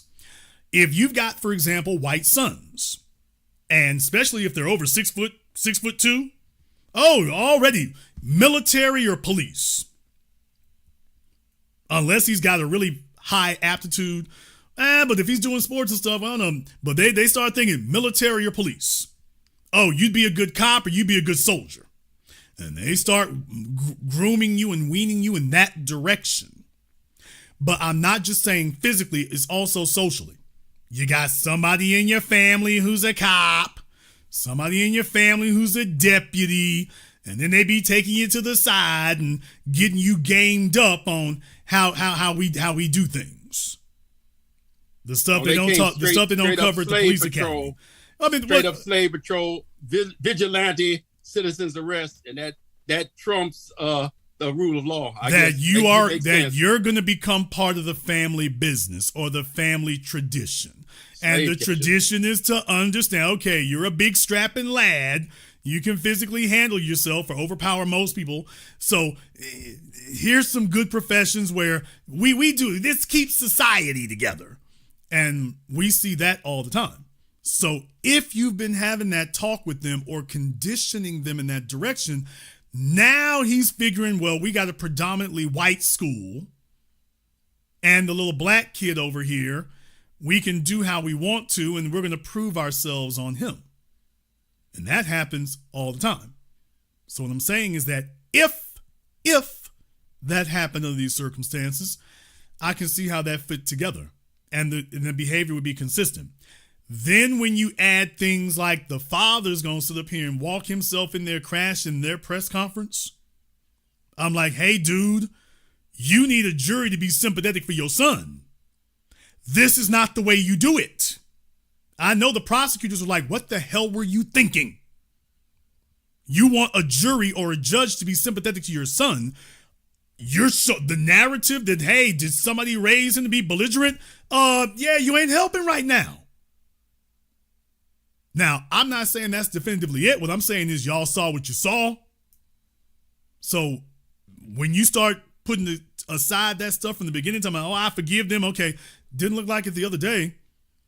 Is this what you taught your sons? Is this how you taught them to move and get down? Is this what you taught them? He had to get his white card back after what he said before. No, his white card's never been in danger. The only thing that could put him in danger is because I know he said forgive, but remember, it doesn't mean the same thing for us. It doesn't mean the same thing for us. When they say that there, it's like the horse is already out of the stable. Because for us, it's forgive. They didn't know what they was doing. It was just that's not what he was doing. So I covered that before too, but don't get it twisted. When they say that, it's just, I also think the other thing is I think he believed that it was going to go a lot easier than this because you had all these crash outs from the white supremacist media jump out there first. I think he thought it was going to go one way. And what he's realizing is the police report came out. They tried to hold that back, remember? The police report came out, and yet it lines up with what Karmelo said. And then your other son already said, well, I mean, we did shove him around, but he didn't have to do all that. Dude, every time we're listening, everything is stacking up over here. I think once he found out that and public opinion, you see the financial support they got, they found out it wasn't going to be as easy as they thought. Now he's starting to feel someone. It's like, oh, wait a minute, this isn't going to be a slam dunk. No, it isn't. No, it's not. Great show.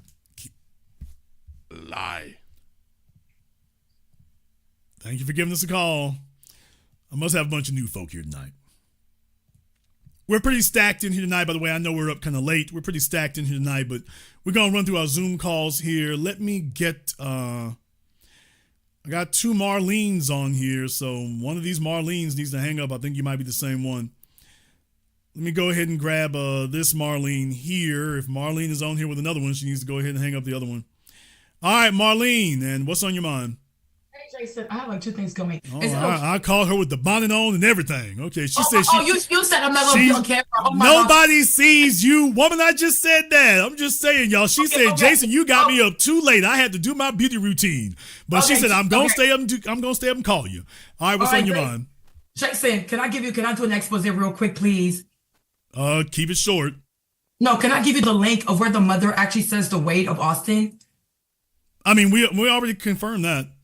No, but she actually says it because he was like, oh, the mother herself said he was 225 in the interview. Yeah. That I'm saying that it's. I mean, it's already been confirmed. Okay, then the father also said. Yeah, it's already been confirmed. This is that denial. The guys on YouTube, they want to make an argument that justifies harming him. Exactly. So when there's also a video of the father saying when we showed that, hey, this is what the facts are, this is what they physically were doing, and this is why they were a threat. Yeah, they immediately jumped in, and the crash outs on YouTube and Twitter did what they always do and started making up lies and hoping that the lies would get 10 miles down the road before anybody could debunk it. And the lie only got about half a mile down the road and it got debunked. And now they were trying to play cleanup on it. But yeah, everybody's saying now that, oh yeah, they were substantially bigger. Now they're just having to say, it don't matter how big or strong they were, he still shouldn't have had a knife. Now that's where they are now. But the father also said that they were trained in jiu-jitsu. Yeah. Oh, baby, look here. You can show them 250 pounds, built like Brock Lesnar, doing jiu-jitsu and winning MMA titles. You can show them snapping people's necks with 2 fingers. And these folk will still tell you, well, you were in no real danger.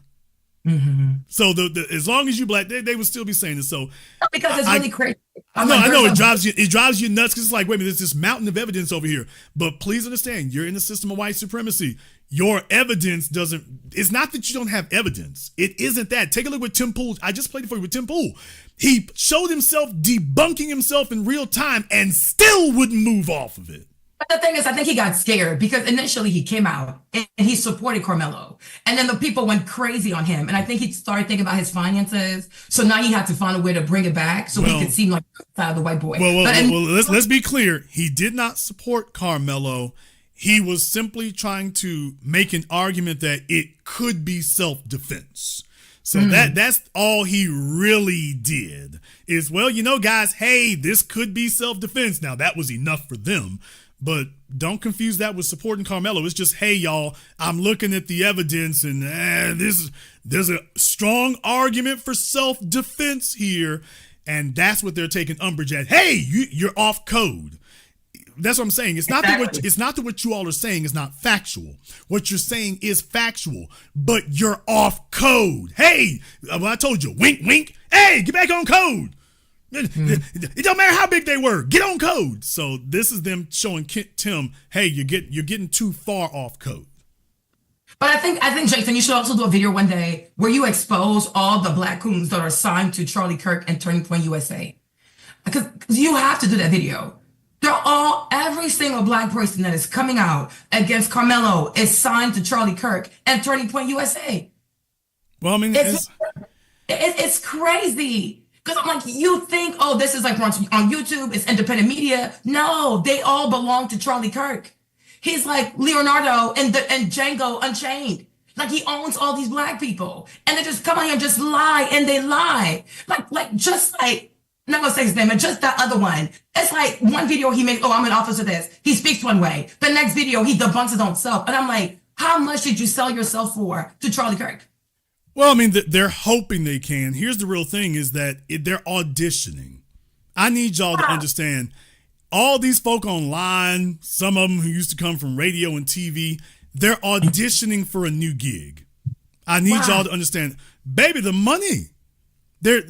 Please understand. Adam 22 just told the world that the money from the pandemic done dried up, and we running low on funds over here at No Jumper. And I'm just saying that's across the board. So for folks who have millions of subscribers and they're more politically based and they can keep it consistent, they can keep running. These other folks, let me just make clear to y'all, YouTube views only really count if you don't get penalized by the algorithm and you can monetize it. But YouTube is always cutting back on the money. So you can have it used to be we only needed thousands of views to make some money. Now you need millions, which is why I don't rely on views like that through AdSense. But for the rest of them, that this is their thing and they got to get AdSense and they put up 4-5 videos a day and they got to coon all the way out. Baby, the money ain't never been stable. I know what y'all think, and it drives you nuts because YouTube keeps feeding it to you on the algorithm. I'm telling you, as a person who does this, except for the folks at the very top, the Officer Tatum's and stuff, baby, the money is never stable. That's why they got to do so much. I'm like, Jason, he showed the inside of their house. I'm like, you are doxing these people. He showed the inside of the house. He didn't blur out the house number, the floor plan, the city, the state, and the zip code, the price of the house, the management of the house. Because I'm like, it's actually their house. They haven't moved. And I'm like, so one video he says, oh, he meant to do this. But then when it came to the shooting in Florida, he was like, oh, the campuses ain't safe, so I think the young people should carry. So I'm like, which one is it? So first it's like, don't bring a knife to a track meet. But now you're saying that college campuses are not safe and that students should actually have guns on themselves. Which one is it? Unstable. He's so unstable in his mind. You said which one is it? It's I'm white and I say so. That's the one it is. But when it pertains to him, though, because he ain't white, when it pertains to him, though, and he calls himself the officer, and I'm like, okay, but as an officer, like, you know what you're doing, showing the inside, like the floor plan of the house. Like, you can actually tell, oh, if I come here, I see the foyer, the steps are right here, this room is right here, this, that, the windows. I'm like, you are doxing these people, and you are showing their floor plan. I'm like, Governor Shapiro, his house just got bombed.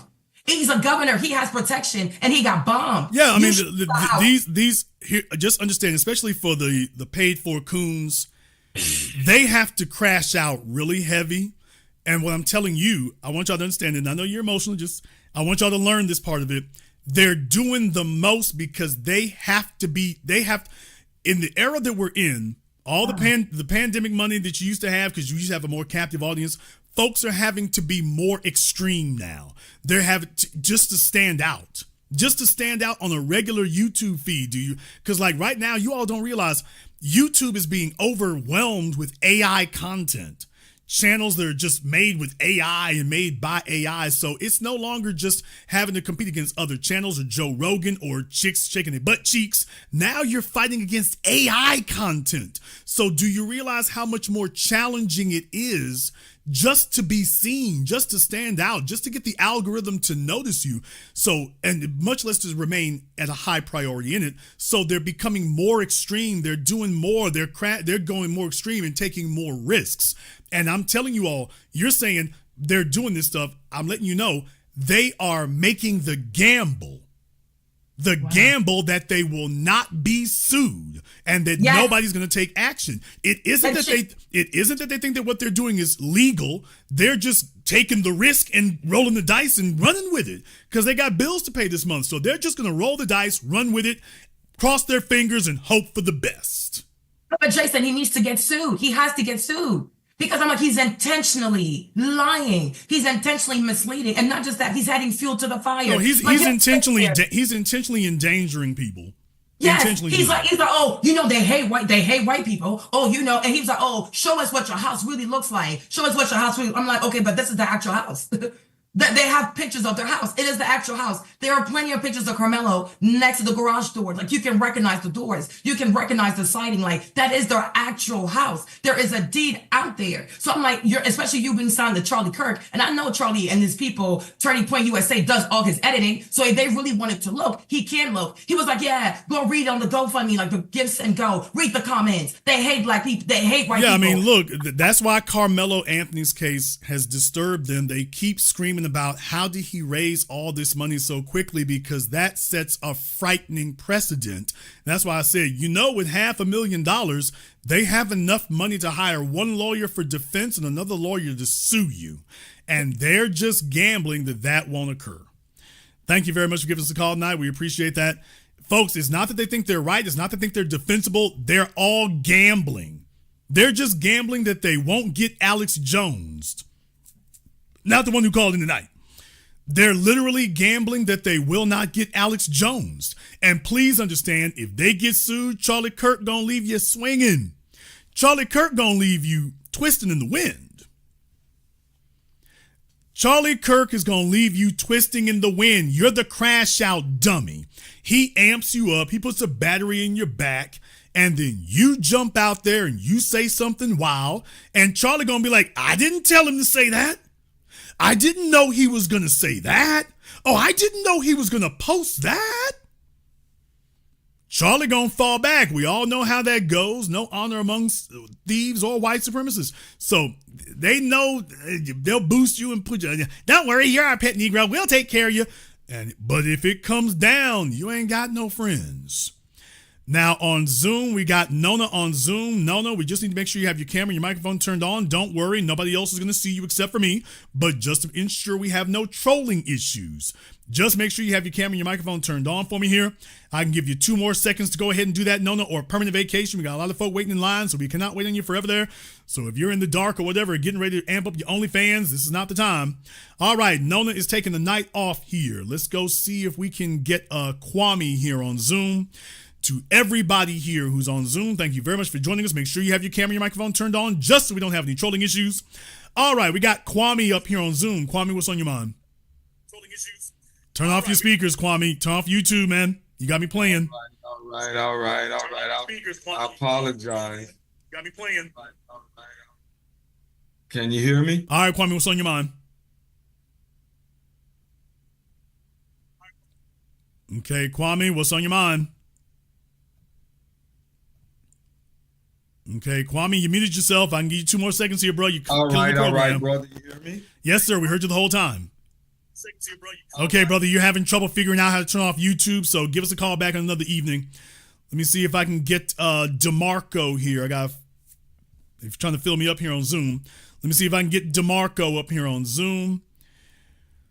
All right, DeMarco, I can give you a few more moments here. For some of y'all folk, y'all call me up on Zoom and running around the house and whatnot. I understand some things are going on. You got to go get your baby mama some Similac for the kids. I understand that. What? But you can't just get up on Zoom and then run off. So some folk call me up on Zoom and then they go run and go get a pack of smokes. If you'll be a long day. You'll get to me there. No, Jason flies through it. So some of y'all will get me up on Zoom and then going to go get a pack of smokes. This is not the time to do it. It's not the time to do it. Okay, let me go ahead and see if I can get Brother Elijah up here on Zoom. Brother Elijah, what's on your mind? Hey, what's going on, big brother? How much? Okay, I had Brother Elijah there, and then we didn't have that. So DeMarco, not really sure what's going on there. DeMarco was on Zoom here. We're going to give DeMarco one more chance here, and then we're going to go ahead and cut out here. DeMarco, give you one more chance, and then you got to go, dude. If you're not ready for prime time, this is not a good look for you. It is not a good look, DeMarco. Okay, we'll do something different with DeMarco. He can call us back on some other evening. All right, we got Brother Elijah up here on Zoom. Brother Elijah, what's on your mind? Hey, brother, you hear me? Yes, sir, we hear you. All right, I'm sorry about that. Hey, brother, thank you for taking my call. I wanted to ask because this is a concern because when I look at brothers like young brother Karmelo Anthony, you know, how he's young enough to be my son and this and that, I wanted to ask, when can we go back to the days where we had nothing but boxing gyms, martial arts training? It's like all of that evaporated over time because I clearly see he's not going to be the only one. And they're clearly turning this into a race incident. And then these devils know, and I'm not calling all white people devils, I'm not doing that. But these white supremacist devils out here know that this had nothing to do with race. This was clearly big guy against little guy David and Goliath. And they want to racialize this, being such damn hypocrites that they are. Well, I mean, look, they're showing you that they are just psychotically fixated about the George Floyd uprising. Yes, sir. So they are desperately looking for somebody who's righteous. Daniel Penny was a scumbag. Daniel Penny was a coward. And that's why they can't really hang their hat on him. Nobody sees him as a hero. Everyone who says that, you just look heinous and evil. So everybody saw what that was. So Daniel Penny he's not somebody you can hang your hat on. He's not someone you can vouch for. He's not someone you can hang your hat on. So they're looking for a new lynching that they can use and somebody that they can deify, somebody that they can lionize. And they thought this was going to be the case. Here's the problem. The problem is in the white supremacist sick psyche, they tell themselves the black folk are just running all over the country and committing crimes against white folk and this, that, and the other. And what their problem really is when we have finally gotten to a point where it's not that easy to assassinate our character, to demonize us and villainize us. As far as they're concerned, that's the problem right there. That right there. That you are too defensible. We can't just demonize you at a whim because remember, demonizing you is the first step to exterminating you. So we can't demonize you as capriciously as we used to. So that has to be attacked. Now, we have to attack the fact that you're not easily demonizable. Daniel Penny was a bum steer to begin with. That only made them look worse. We bring up Daniel Penny. There's the real problem. They're looking for something that will run from. They're looking for somebody that they can attack and lynch and that will run from. So they tried it over the years. They tried, like the black chick who claimed she had been kidnapped and it turned out she wasn't on that bridge. She claimed she was kidnapped, but she wasn't. Problem, we didn't come to her defense. We didn't run behind that. Jussie Smollett, you can't use that. We didn't run behind that. We were the ones who called it out first. So they're just like, damn, every time we kill a black person, we're demons.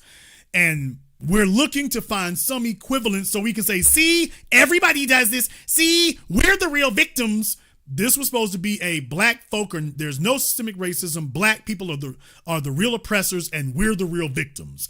That's what this is all about. Finding something that they can show that black people are the real aggressors and white people are the actual oppressed people, and it's not working. You can't find one. You can't raise one. You can't use it. That's what their problem is. We want to find somebody who proves that black people are the aggressors and white people are the victims. And see, here's proof. And they jumped out the window on this one. And just like all the others, it's not looking good. Yes, sir. Yes, sir. Hey, brother, that's the only question. I'm going to land my plane for the other brothers and sisters to call. And thank you so much for taking my call, big brother. Thank you very much for giving me a call tonight. Elijah's been on there since I was calling out for the folk at the beginning of the program. So Elijah's been there for a minute. He's been there for a minute. But yeah, folks, if you want to know what all this is about, why all these crash outs, why all these white supremacists on YouTube and Twitter sitting up there losing their minds, why are they acting so crazy about this? Because they are desperate to find some usable equivalent. They're desperate to get that. They want to justify white supremacy, but you can't do that when you are the victimizers and the oppressors. So they're desperately trying to prove, no, we're not. We're oppressed. We're victims. They're desperately trying to find something, anything that'll give them that. So they went groping for anything they could find. And then this case happened and they didn't even check the paperwork. They didn't check nothing. They feel like Trump is in there and we got to move now. So they basically pulled a Trump, except you're not Trump. They just said, we got to move quickly while the momentum is with us and just say anything. And it blew up in their faces. So now they're desperate that this has gotta work. This has gotta pan out. We can't lose this one because we put all our chips on it and we went flying out the window. We can't lose this one.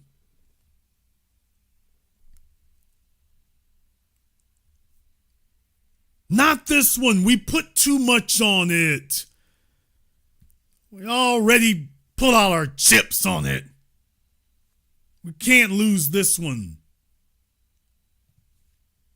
And the problem is when you don't have much to fight with and the problem is when you are the promoters and backers of an unjust cause and an unjust ideology, it's too easy to prove you're lying.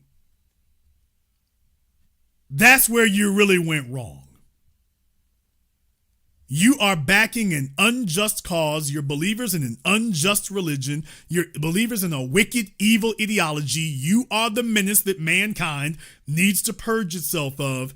You're desperately trying to prove you deserve to survive as an ideology and a culture and an evil religion, and it ain't gonna work. Let's get back over here on Zoom. We got Superpower Media here on Zoom. All right, Superpower, what's on your mind? Hey, what's up, Jason? Yeah, man. The climate out here in Dallas, man, is kind of weird. Just the land of where you can knock somebody's head off if they break in your house. You know, if you break in my house, you don't even have to touch me. I could knock your head off and send you home to your mama. That's the Texas law you have here in Texas. Oh, yeah. Greg Abbott and the rest of them. Hold your thought there. I want to remind people that Greg Abbott and them have been on a decade-long campaign to do what? Constitutional carry, open carry. You can defend yourself anywhere you want to. They spent the last decade saying, normalizing that. Now that it's actually happened, they're like, wait, no, you can't do that. So, yeah, I'm glad you brought that up. They spent the last decade trying to normalize that ideology everywhere you go. Hey, you can defend yourself anywhere, anytime, any place, any way you choose, any manner you choose to. Now they're saying, they want to say, oh, you can't do that, though. And that's why I want to call all cap, because they always talking about that. And you ask anybody that got a gun in Texas, we know the gun laws. And I love the gun laws in this Republican state. If you can use the same gun laws, I can use the same gun laws too, staying in Texas. So yeah, it's weird how it's all playing out. And for that guy to say that, oh, black folks, I know that money didn't come from black. Man, let me tell you something about Texas, period. Dallas. It's so many black wealthy people in Dallas, man. It's crazy because you can make money. It's so much money out here where I'm at. Like I'm right up the street from the courthouse where everything took place. And I actually know the judge. I know their family. Where are you at out there? I'm in McKinney, Texas. Okay. The courthouse is in McKinney, Texas. It's not in Frisco. Right. So Collin County area, you got to come to the McKinney courthouse. It's a big courthouse right up 75 right here. Right up when you come out of Allen, and you hit McKinney. It's right outside of Allen. So you're gonna run right into the courthouse right off 75. Yeah, that whole area up there. That was another thing I didn't get to get into because Roland Martin was talking to that fella on there on this program, and that's what I'm saying. A lot of folk, I was there back in the day, 30 years ago, and I was there when Plano was just being built out. So back in the 90s, I don't know how long you lived there, but back in the 90s when Plano was just getting built out, and so McKinney and Frisco, I mean, that's only been built out really. Like Frisco has only really been built out in like the last 20, 25 years. It was a little smattering of it back in the day, but a lot of that stuff there now is only from the last 10, 20 years. So that's real recent. I bring it up because that's all the folk who can afford it. So that's not the poor area there. So it's that raises an issue because you're not supposed to be there. Even you in McKinney, you're not supposed to be there. McKinney, Frisco, Plano, Garland. Right. Y'all are not supposed to be there. I know I was there back in the day. That was supposed to be for the white folk who worked in Dallas and they lived up in Plano and stuff so they could get away from the city. Take 635 and go on up. That was the whole thing about 635 was always a zoo. But that was the whole thing is work in Dallas, take the freeway up into Plano in the north to get away from all that. And y'all messed up the game as far as they're concerned. Y'all messed up the game. Well, the dynamic is it's so much money here in Texas, man. You can start a barbecue stand and make more than a football player. That's the dynamic here. It takes so much money to where you can go to the hood and make $500,000. So it's not like you can just get. It doesn't matter where you is in Texas because you have so many different areas to where you don't even have to come outside of the community. I don't even have to come outside of McKinney to make money. I can stay right here, become hit rich. You can stay in Louisville, get rich. McKinney, up in South Dallas. No, baby, it's everywhere. Addison, Richardson, you name it, bro. Irving. Of course, now we're getting more commercial. But dude, there's no place out there really like in Dallas right now. You can make money anywhere in that city, anywhere. And so that's what they don't understand, man. Those guys ain't from here, so they don't understand. I moved out here in 2001, and McKinney has grown, man. I can't, man. It's so it's what Plano. It's like what Plano was for me 35 years ago. Exactly. Now it's in the last 20 years that McKinney Frisco area has really built out since they cut their teeth on it. But let me correct something there, brother. It's not that they don't know. I mean, it's Dallas, the Cowboys. Everybody knows there's money in Dallas. What they didn't know was you were getting any of it because remember Tim Pool lives up in West Virginia. So that tells you everything you need to know right there about how he sees the world. So I think he's originally from Chicago or Illinois, but now he's in West Virginia. So you move from Illinois to West Virginia, that tells me everything we need to know. Brother, it's not that they don't know there's money in Dallas. Everybody knows there's money in Dallas. They thought that Dallas, they're still remembering Dallas like on some Bull Connor something or West Texas something, that they had y'all locked down. That everything was DeSoto, Texas, or Oak Cliff, that they had y'all locked down, impoverished, locked out, and you just struggling to get by. If they told themselves this DEI lie so long that they are not seeing the real world anymore. They want to believe that you're destitute. They want to believe that you're helpless. They don't want to actually verify anything. They just want to believe it. And so if they had looked for a moment, they would have seen that they're not looking. They want to believe it. They're used to just saying this was going to be. So it's not that they don't know there's money in Dallas. They thought, hey, I thought y'all had them niggas locked down. What the hell? No way. I mean, you can see it, man. I mean, you ride around Texas, man, you go see I mean, there's a lot of black folks in tech, got their own businesses, man, restaurants, you name it. So that's what they don't understand, man. We can raise money on a dime. I mean, if you need it, we got it. People out here balling, man. I mean, it's not just one set of people balling. Black folks are balling out here. So That's the dynamic that you have in Texas, man. It's real. But in a system of white supremacy, the deck was supposed to be stacked and the system's supposed to be rigged and engineered so that don't happen. You all are supposed to be mopping floors and just getting by as you can, and that's supposed to be it. You're never supposed to get to a point where you're not destitute. And that's why every alarm bell known to man is going off for them over there in the white supremacists right now. Because they're like, we'll be damned. That's supposed to only happen for George Zimmerman. That's supposed to only happen for Derek Chauvin. That's supposed to only happen for Darren Wilson. This right here, brother, this has alarmed them. Now, let's be clear. Yeah, there's money in Dallas, but that's not really, I mean, that's not where all the money came from. This is nationwide. Folk in my program. Right. Me. Yep. This is nationwide. This is not relegated or limited to Dallas. As a group, nationally, we got on code. And please understand, nobody takes you seriously being on code unless you A, take to the streets, I'm going to just leave it there, or B, most importantly, open up that bank account. Show me what a man spends his money on, and I will show you what he believes in. So that when they saw that much money move that quick, they like, damn, only time we see that is when we supporting our white supremacist brethren. Y'all move that much that quick. It didn't take a year. That was in a couple of weeks. That's frightening. When they see that many of us get on code, it doesn't have to be the majority of us. There's just enough of you. Just enough. And they're like, oh, this is, oh, hell no. No. Clear and present danger, clear and present threat. So this is why they're saying just crazy stuff. They cannot cope with the fact that people got on code that quickly, that fast. That's it. I want y'all to stay safe out there. Remember, it is April. This is a white supremacist holy month, which is the other reason that they wilding out. In the month of April, you're supposed to be able to kill black people with impunity. So for those of you in Texas, y'all keep your head on swivel. Be watching out.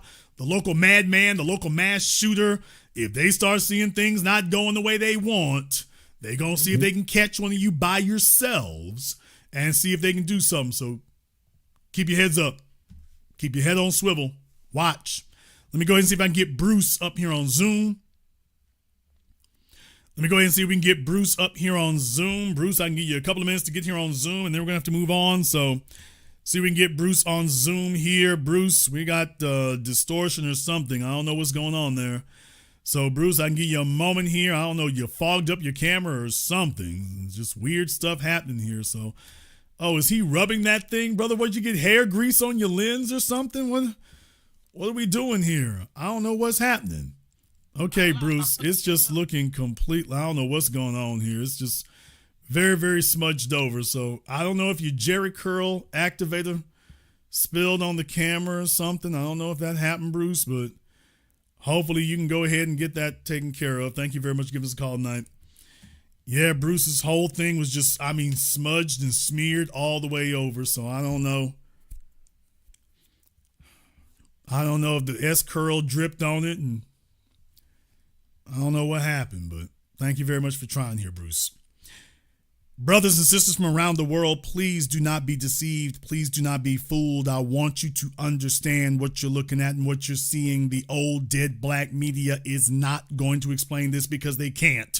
Roland Martin did not call out his old buddy Megyn Kelly. Notice that did not happen. So when I remind you all that a bunch of these old ass kissing niggas out here, wherever they come from, they're looking for white society to open up a lane for them to return. So they'll say something, but they ain't gonna say too much. They'll say something, but they're not gonna say too much. So you're only gonna get the real from an outlet that is not beholden to anybody and isn't looking for them to do nothing for me. I'm not looking for NBC, ABC, CBS, Megyn Kelly, anybody else to do something for me, and I don't have to get mobbed up with them so I can call out the sacred damn cows. I can do the things that they cannot do.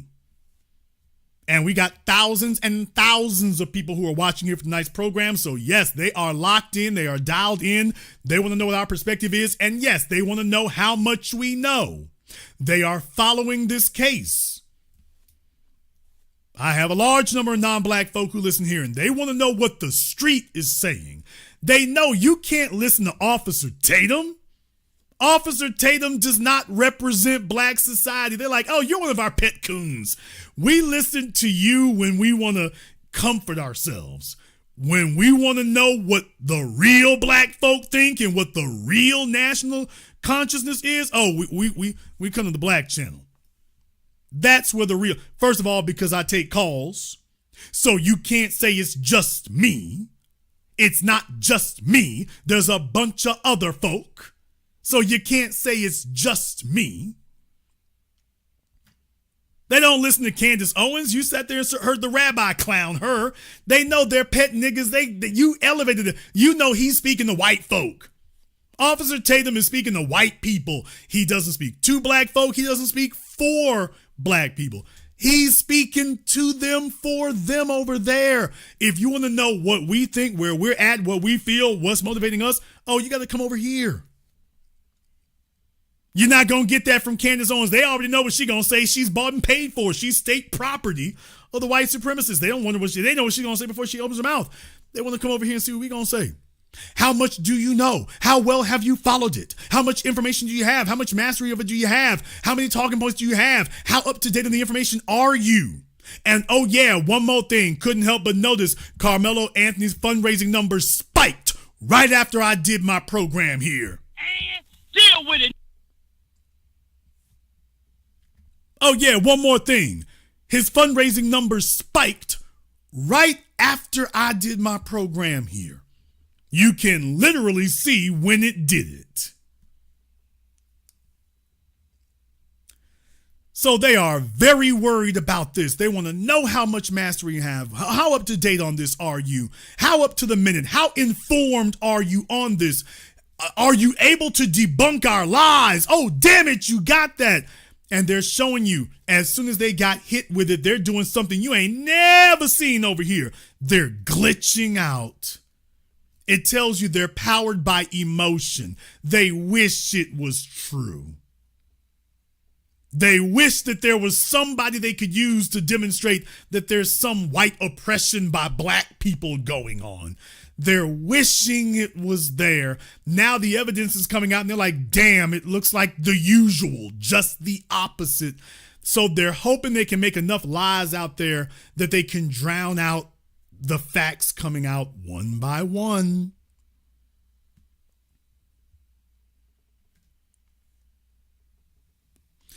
I want to say this because tonight, with our numbers here being this, we already know what's going on. We have a large number of white folk listening, and I want to say something here. For those of you who are just joining us, you haven't listened in, you haven't been listening there very long, you've only been listening to me for a few months since the election, or maybe for a year here. I want to remind you of our immortal ancestor and genius, Dr. Frances Cress Welsing. She said something to Phil Donahue back in the 80s. Said something to Phil Donahue when she was on his show back then, decades ago. She said what we need to do here, so I am going to extend this to you now. She said we need to talk to white society. She talked as a mental health professional. We need to talk to white society about their phobias and their anxiety. Because white people are afraid of genetic annihilation. Now, death is a real thing, and we don't have a cure for it just yet. And most people are not anxious to die. Most people are afraid of death, and understandably so. That is a realistic issue, and the fear is a realistic fear. But simply because you're afraid of death, coming into denial of it and developing anxieties that cause you to do harm to other people, that's not acceptable. You need to have mental health counseling, and as a society, we need to acknowledge that you have this issue. Not so we can ignore it, but so that we can finally get you to face up to it. If you are afraid of death, the manner in which to deal with it isn't to run from it, is to turn around and admit you have a fear of it, to call it out for exactly what it is, because that's the only way we can actually face it and deal with it. If you are afraid of genetic annihilation, if you are afraid that the lies that were told, of the developments that you had, that you won't be able to continue it because you need that lie. You don't need lies of the founding fathers to continue to inspire you. You don't need it anymore. Hell, you didn't need it in the first place. But when fear runs you, when fear rules you, this is where you end up. You end up devious, demonic, irredeemable, disgusting, celebrating the murder of children, of black children, and defending the killing of black children. That's what it reduces you to.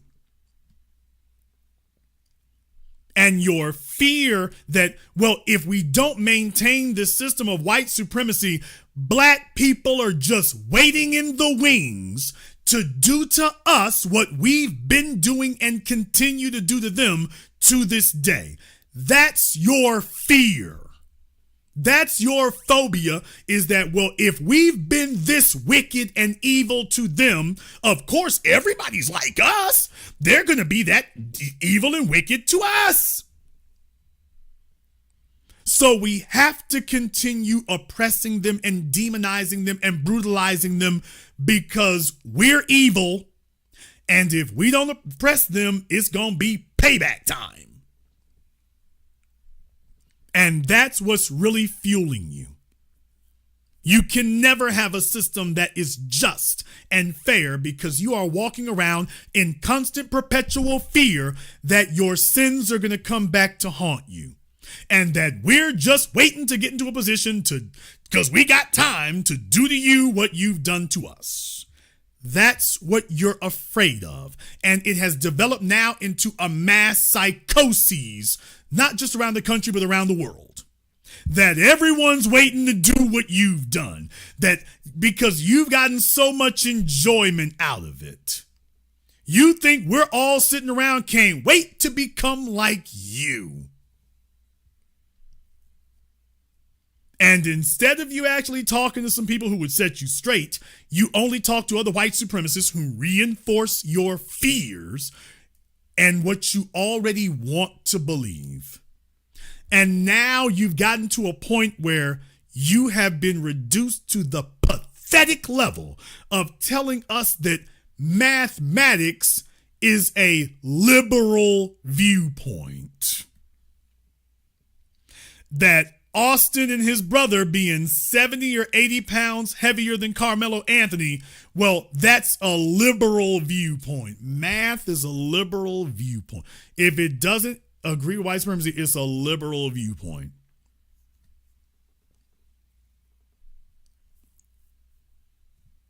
Dr. Welsing said this decades ago. This is a mental health issue. Walking around where you become this demonic and this bestial and this savage. This is a mental health issue. Yes, it's a social issue as well, but this is a sociopathic mental health issue that needs to be confronted for your own good. For your own benefit. Let me be very clear about that. This is for your benefit. Please understand, we have example after example around the world of what happens in white supremacist societies when there are no black people to oppress. That's not the end of the barbarism. That's not the end of the savagery. The savagery goes on. The barbarism goes on. In Norway, there's no appreciable black population. Here comes Breivik, mass shooting. Nazi Germany. Mussolini's Italy. Russia's Putin.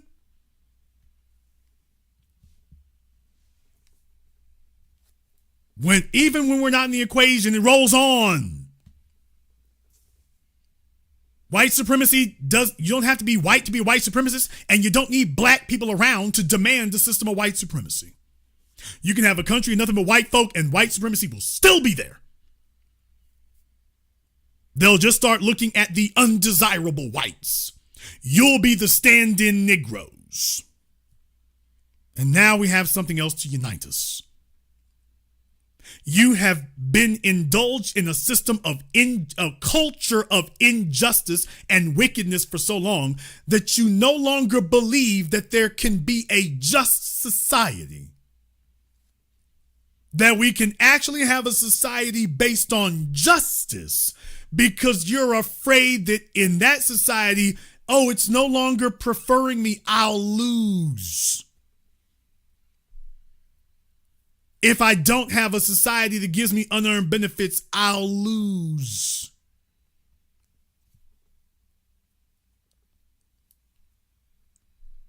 Dr. John Henry Clark talked about this when he was alive. Peace be upon him.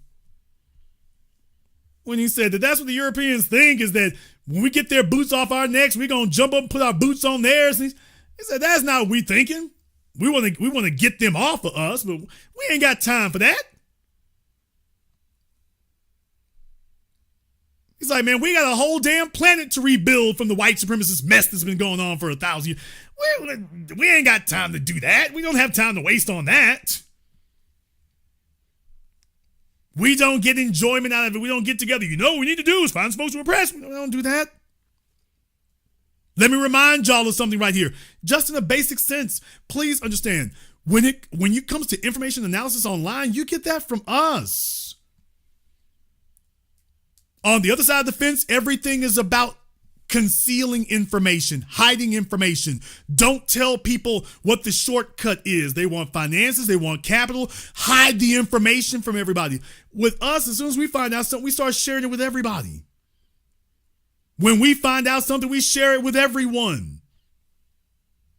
We don't do all that gatekeeping and oh, you got to know the right person and back don't. We share, we lift up everybody. It's like, hey, we ain't trying to hold down nobody, dude. When it comes to how to get on Spotify, get your numbers up, even with some of the tricks they use, we're the ones telling the secrets. You don't have the white YouTubers doing that. The white folk on Twitter, they don't do that. They don't tell the secrets. They don't nothing. Their whole culture is, hey, can we keep this to ourselves? Keep it concealed. You know we got to keep it to ourselves. As soon as we don't tell the niggas nothing, why not? Because they're going to go tell everybody. Yeah, we are. Because we're not afraid to compete. We're not afraid of it. We're confident. It's like, hey, we can compete. We don't have to do no scumbag ass hiding information and sabotaging people and undermining them and lying and giving the information to the folk you want to so nobody else has it. We don't have to do that. We don't have to do that. We know that the world can do better and be better. And we're the proof that, hey, you can have a just society that doesn't look for victims and doesn't. The only thing that inspires them is having somebody to victimize. That you're bragging about your ability to kill little children and mentally ill, helpless people and elderly people at a church in Charleston, South Carolina. You're bragging about that. That's your legacy. Because you can't conceive of a world where people can be united and helpful and they tell each other things and there are no secrets and there are no gatekeepers and everyone can succeed to a certain extent. Everyone's not going to succeed at the same level, but everyone can succeed to a certain extent. There's nobody holding you back from achieving your potential. Maybe yours won't be Michael Jordan's. Maybe yours won't be Steve Jobs. And that's okay. But if you're sitting there laying on the ground and that's not the level of effort you put in because somebody knocked you on the ground, now that's not right.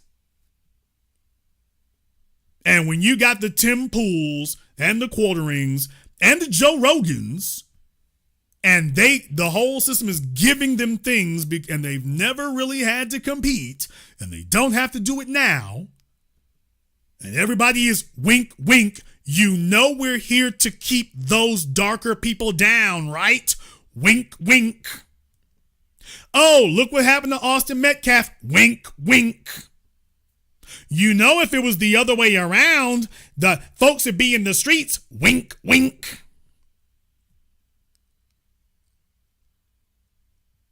That's a mental disease and a sociopathic illness.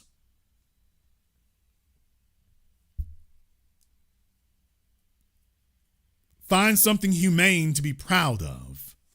Find something righteous to actually promote and justify. Sinking into barbarism, please understand that at the end of the day, you'll start doing more of that and you isolated off in your corners, please understand that the wealth gap, black folk have been the biggest victims of it. But then again, since the founding of the nation, the folks hollering the most about the wealth gap right now are white.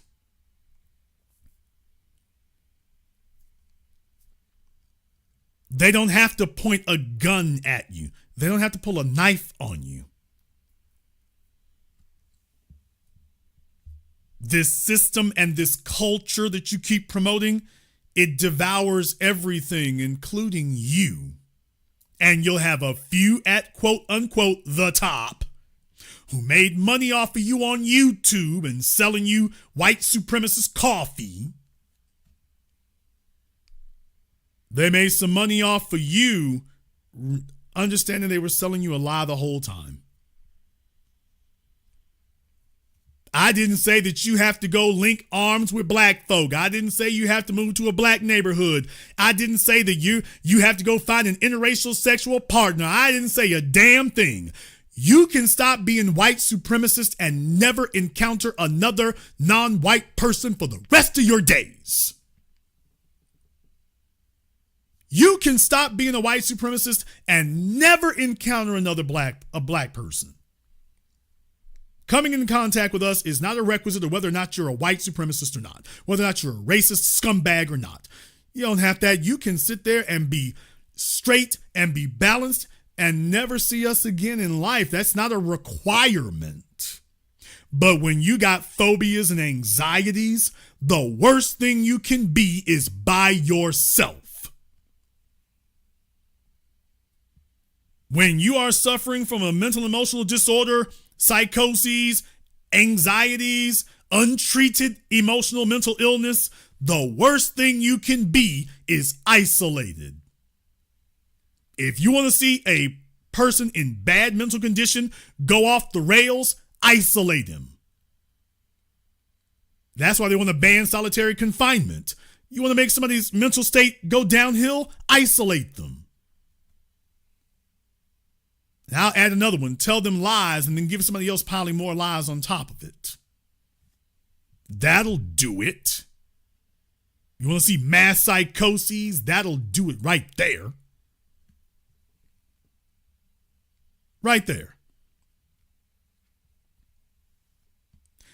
So to the non-black members of the audience listening here tonight, and specifically white listening tonight, you want to know what you can do? Now that you've listened here and gotten the real grounded information analysis about it, take it back over there. You want to fix things? You really want to make sure that there's not another Austin Metcalf? We don't know what happened. Nobody sends their child to school thinking that they're going to die. But if you really want to deal with this, stop making scapegoats. Go back to white society and say, we need to stop and have an introspective analysis. What is this behavior? What's going on here? Stop pretending that there isn't an internal problem. And yeah, I'm going to deal with your scapegoat right quick. Well, everybody's got issues, yeah, but everybody doesn't have white supremacist issues. So let us deal with our issue over here. Yeah, and you need to deal with that one. Stop the denial. Stop the contradiction. This is a problem. You're looking for black kids to go victimize now. This is a problem. And oh yeah, one more thing. Did you notice there where I could acknowledge the humanity of Austin Metcalf and his brother? I don't have to say they deserved it. I don't have to say serves you right. I don't have to say any of that. I can acknowledge it objectively. Doesn't require me to demonize them. Did you notice that too? White supremacist scumbags. Did you notice that? It doesn't require me to demonize them. It doesn't require me to, look at their criminal record. It doesn't require me to do that. It doesn't require me to say what websites do they go to? Who are they hanging out with? What music do they listen to? Are they friends? Do they follow Charlie Kirk? Did you notice I can deal with them without doing that? Yes, because that's called humanity. That's called civilized. It's that. And that's why you would have no problem with them around me or anyone like me, because they will be treated justly.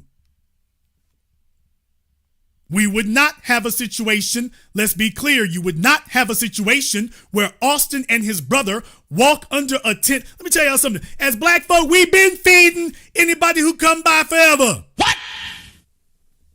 We have always done that. We raised to do that. And we still have that pedigree and reputation to this day because it's real. We don't turn people away when they're in need. Lost children, homeless people, the hungry, the destitute. We are the poster children for taking care of those in need. We don't just shove our people off in nursing homes. We are the poster people for taking care of those in need. The homeless, the sick, the hungry, the destitute. To the point that you talk about the NBA athletes. I did a documentary about this, 8 a.m. Going to DVD soon. By DVD, I mean pressing the DVDs. The Blu-ray's been a monster. The NBA and NFL athletes, what do we keep saying? Y'all taking care of too many damn family members. Hell, the white dudes in the NFL, man, damn my brother. Damn. The white dudes in, that's why they're still rich in hockey and NASCAR. Because, hey, the brother in their family, he hungry, he destitute, he needs something, man. Damn that bastard. I got a mansion to buy. Damn him. Can't risk it. Ain't got it. What you say? Aaron Rodgers just owned the whole damn family. He said, I'm holding this bag. He said, I'm holding this bag. Meanwhile, what happens with our black athletes? You know it before they even get there. When they come up, they try like hell to make sure everybody else come up, even if it bankrupts them. It is more important to them to see to it that the people around them who've been struggling stop having to struggle.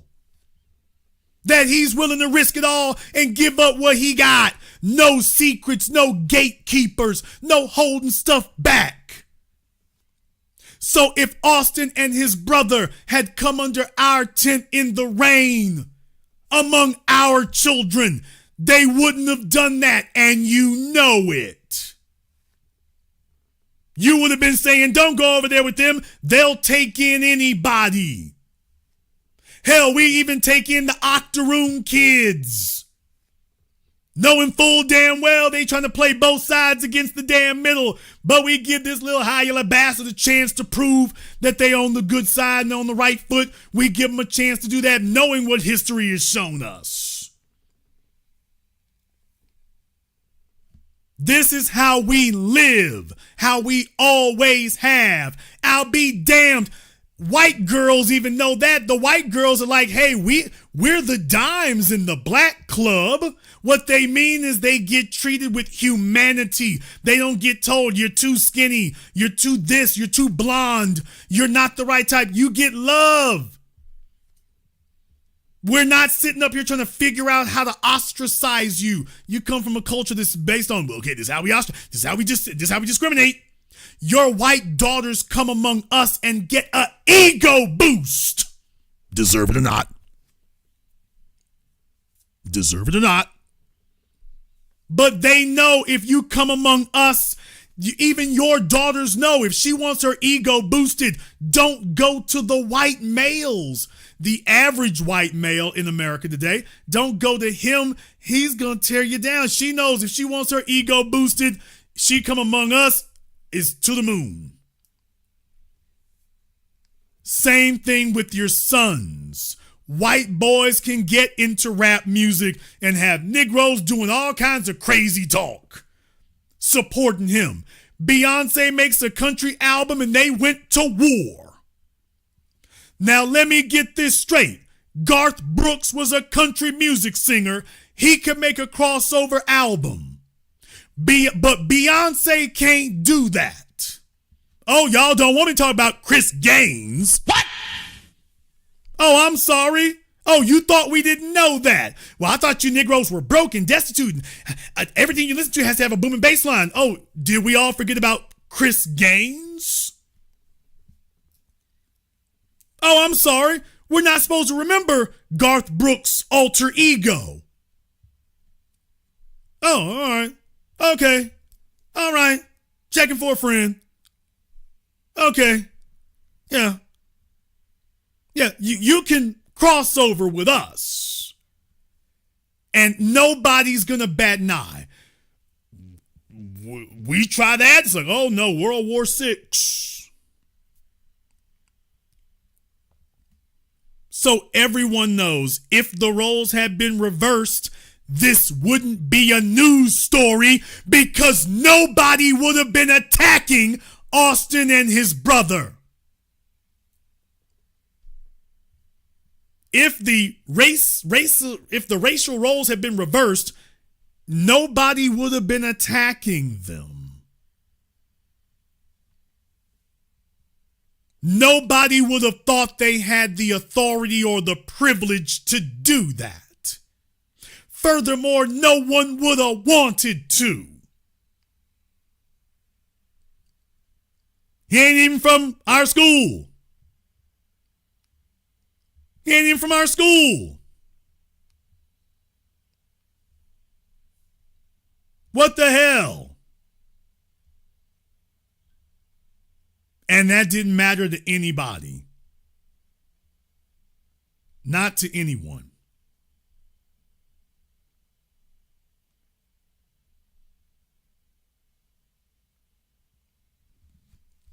Okay, I got some folks in there that are like, who is that? Chris Gaines. Who is that? Google. Look it up.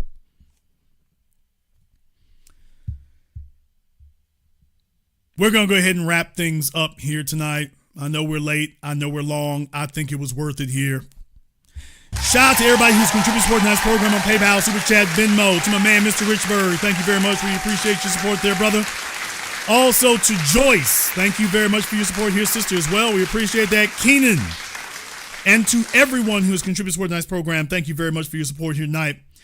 If you are new here to the Black Channel, welcome to the Haven of Intelligent Black Thought. We do this every weekend, holidays, some days in between.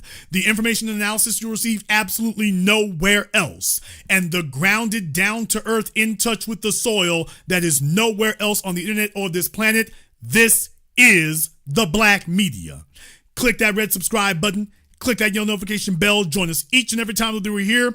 If you haven't been to our website, blackchannelfilms.com, check out our groundbreaking best-selling documentary work, 7 a.m., Gentrified Race Wars, soon to be 8 a.m., blackchannelfilms.com. That is blackchannelfilms.com.